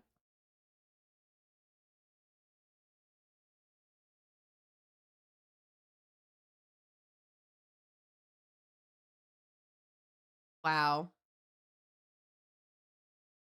Wow. I think if he's tweeting this at 9 o'clock in the morning about tariffs, we're going to see some. I think he's aware that there's going to be some kind of news. You want to watch Christmas South Park episode later? I have no idea. Let me check with Hobby. What's today? What, Friday? It's Friday. I know Hobby works tomorrow. I think it's possible. I think it's definitely possible.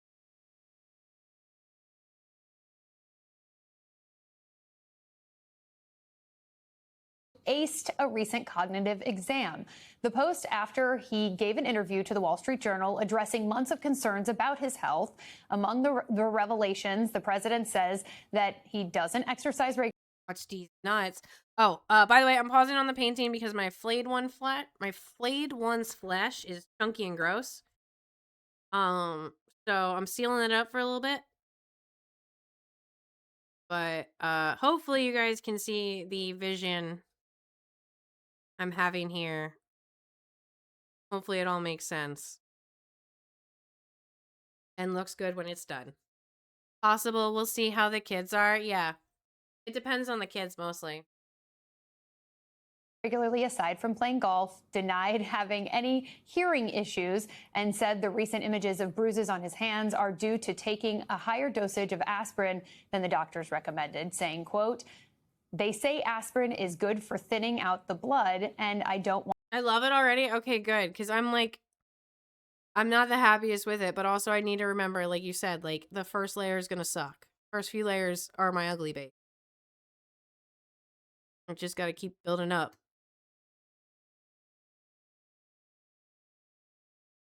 Want thick blood pouring through my heart, adding, "They'd rather have me take the smaller one. I take the larger one, but I've done it for years, and what it does do, it causes bruising." Let's bring in Reuters White House. His nussy is on full display right here. Look at this. I should get a terms of service violation for this right here. What it does do. The only reason your first layer exists is to support the end goal. Yeah. It causes bruising. Let's bring in Reuters White House correspondent Jeff Mason. Jeff, the president seemed pretty irritated in answering these questions, but he did tell the Journal he was,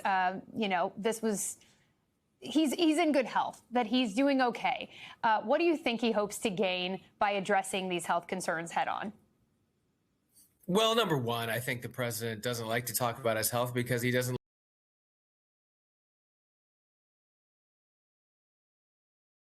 Ugh, we get it. He's dying. Hurry up already.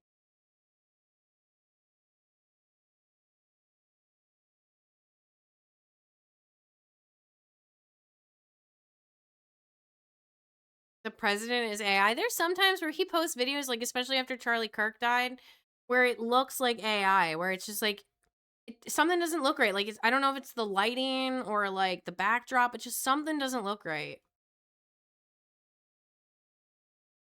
President Trump's deportation campaign is going to expand this year, and we're getting new information nearly every day about what that will look like as we examine what exactly happened in 2025. ICE and Border Patrol have a massive amount of funding they are rapidly trying to spend, some $170 billion through 2029, thanks to the president's One Big Beautiful Bill. That money is being used to hire more personnel and open more detention centers. But who exactly is the administration targeting? Okay, not for nothing, but I've seen some of the vehicles they've been getting, and I've seen some of the food they've been eating. I don't think that's what that money's going for, baby. And all his public appearances are just AI. What if he just got Robert Housed? Remember that I posted that to the Discord where it's just a picture of him next to a picture of Robert House? When President Trump returned to office last year, he pledged to go after violent criminals. But an analysis by the Washington Post finds government data shows that more than 60% of the people detained in at-large arrests since June did not have criminal convictions or pending charges. Look at that. More than half. More than half of all of the people arrested by ICE, 60% of them, 6 out of 10, didn't have any convictions or criminal history or anything illegal about them. They're regular American citizens. People trying to become American citizens. People just trying to live their daily lives. You know? People who are scrubbing your toilets and cleaning your floors and taking out your trash. People who are just trying to get by.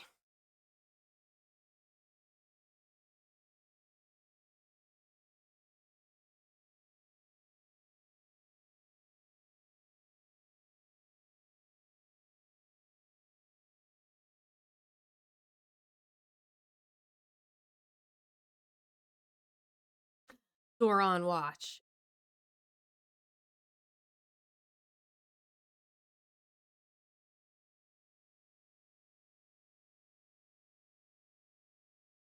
I know there's like, he's doing like the speak like a little bit, but I'm like, I won't be here much longer.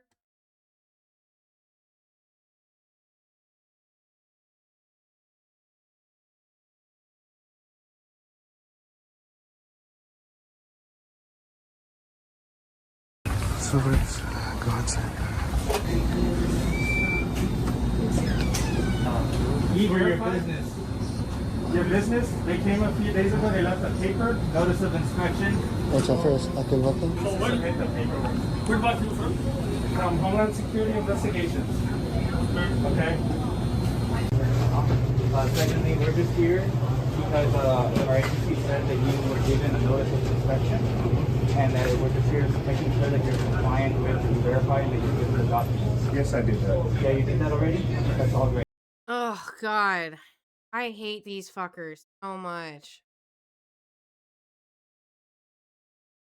Like, I'm not sure 100% what's happening in Minneapolis, but, like, I don't think this is something that YouTubers should be trying to figure out. And I don't think it's, like, something that we should be, like, I don't know. I don't know. I just think if there's a federal investigation, they should use it, not yap about it online.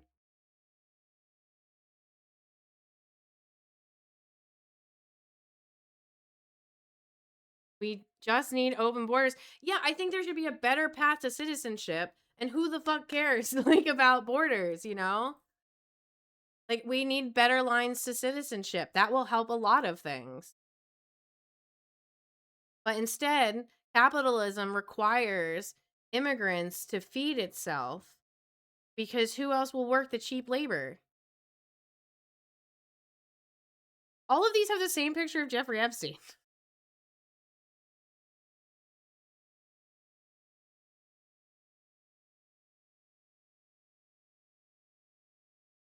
Lawyers for a group of Jeffrey Epstein sex trafficking survivors say the scale of files yet to be released is far larger than previously known. The attorneys say that as little as 1% of Epstein's case files have so far been released by the Justice Department, and the New York Times is reporting that 5 million pages of files are being reviewed. Earlier this year, President Trump signed a bill into law that required the DOJ to release all of its files by December 19th, a deadline, of course, that has come and gone. CBS News Justice correspondent... Yeah, and they've kind of just stopped putting stuff out. Have you guys noticed that? It's just kind of ended. Like, they gave out, like, a little bit, and I haven't heard shit.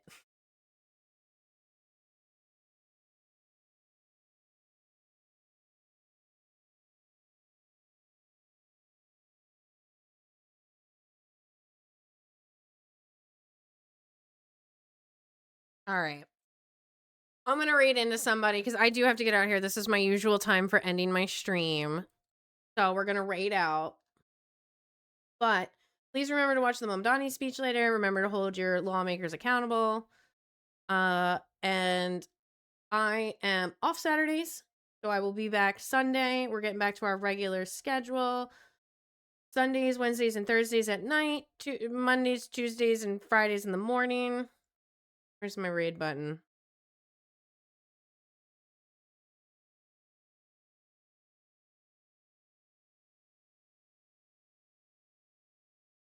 Can I raid into Hassan? Will it let me? Oh, no, I'm going to raid into Call of Dice. Okay. Here we go. All right, so Call of Dice is playing Elder Scrolls Online. They are my fun Norwegian friends. Please go check them out. I will be back Sunday at 6 p.m. Eastern Standard Time. I hope you guys have a safe and wonderful weekend. I may or may not see you in the Discord later, but bye, everybody.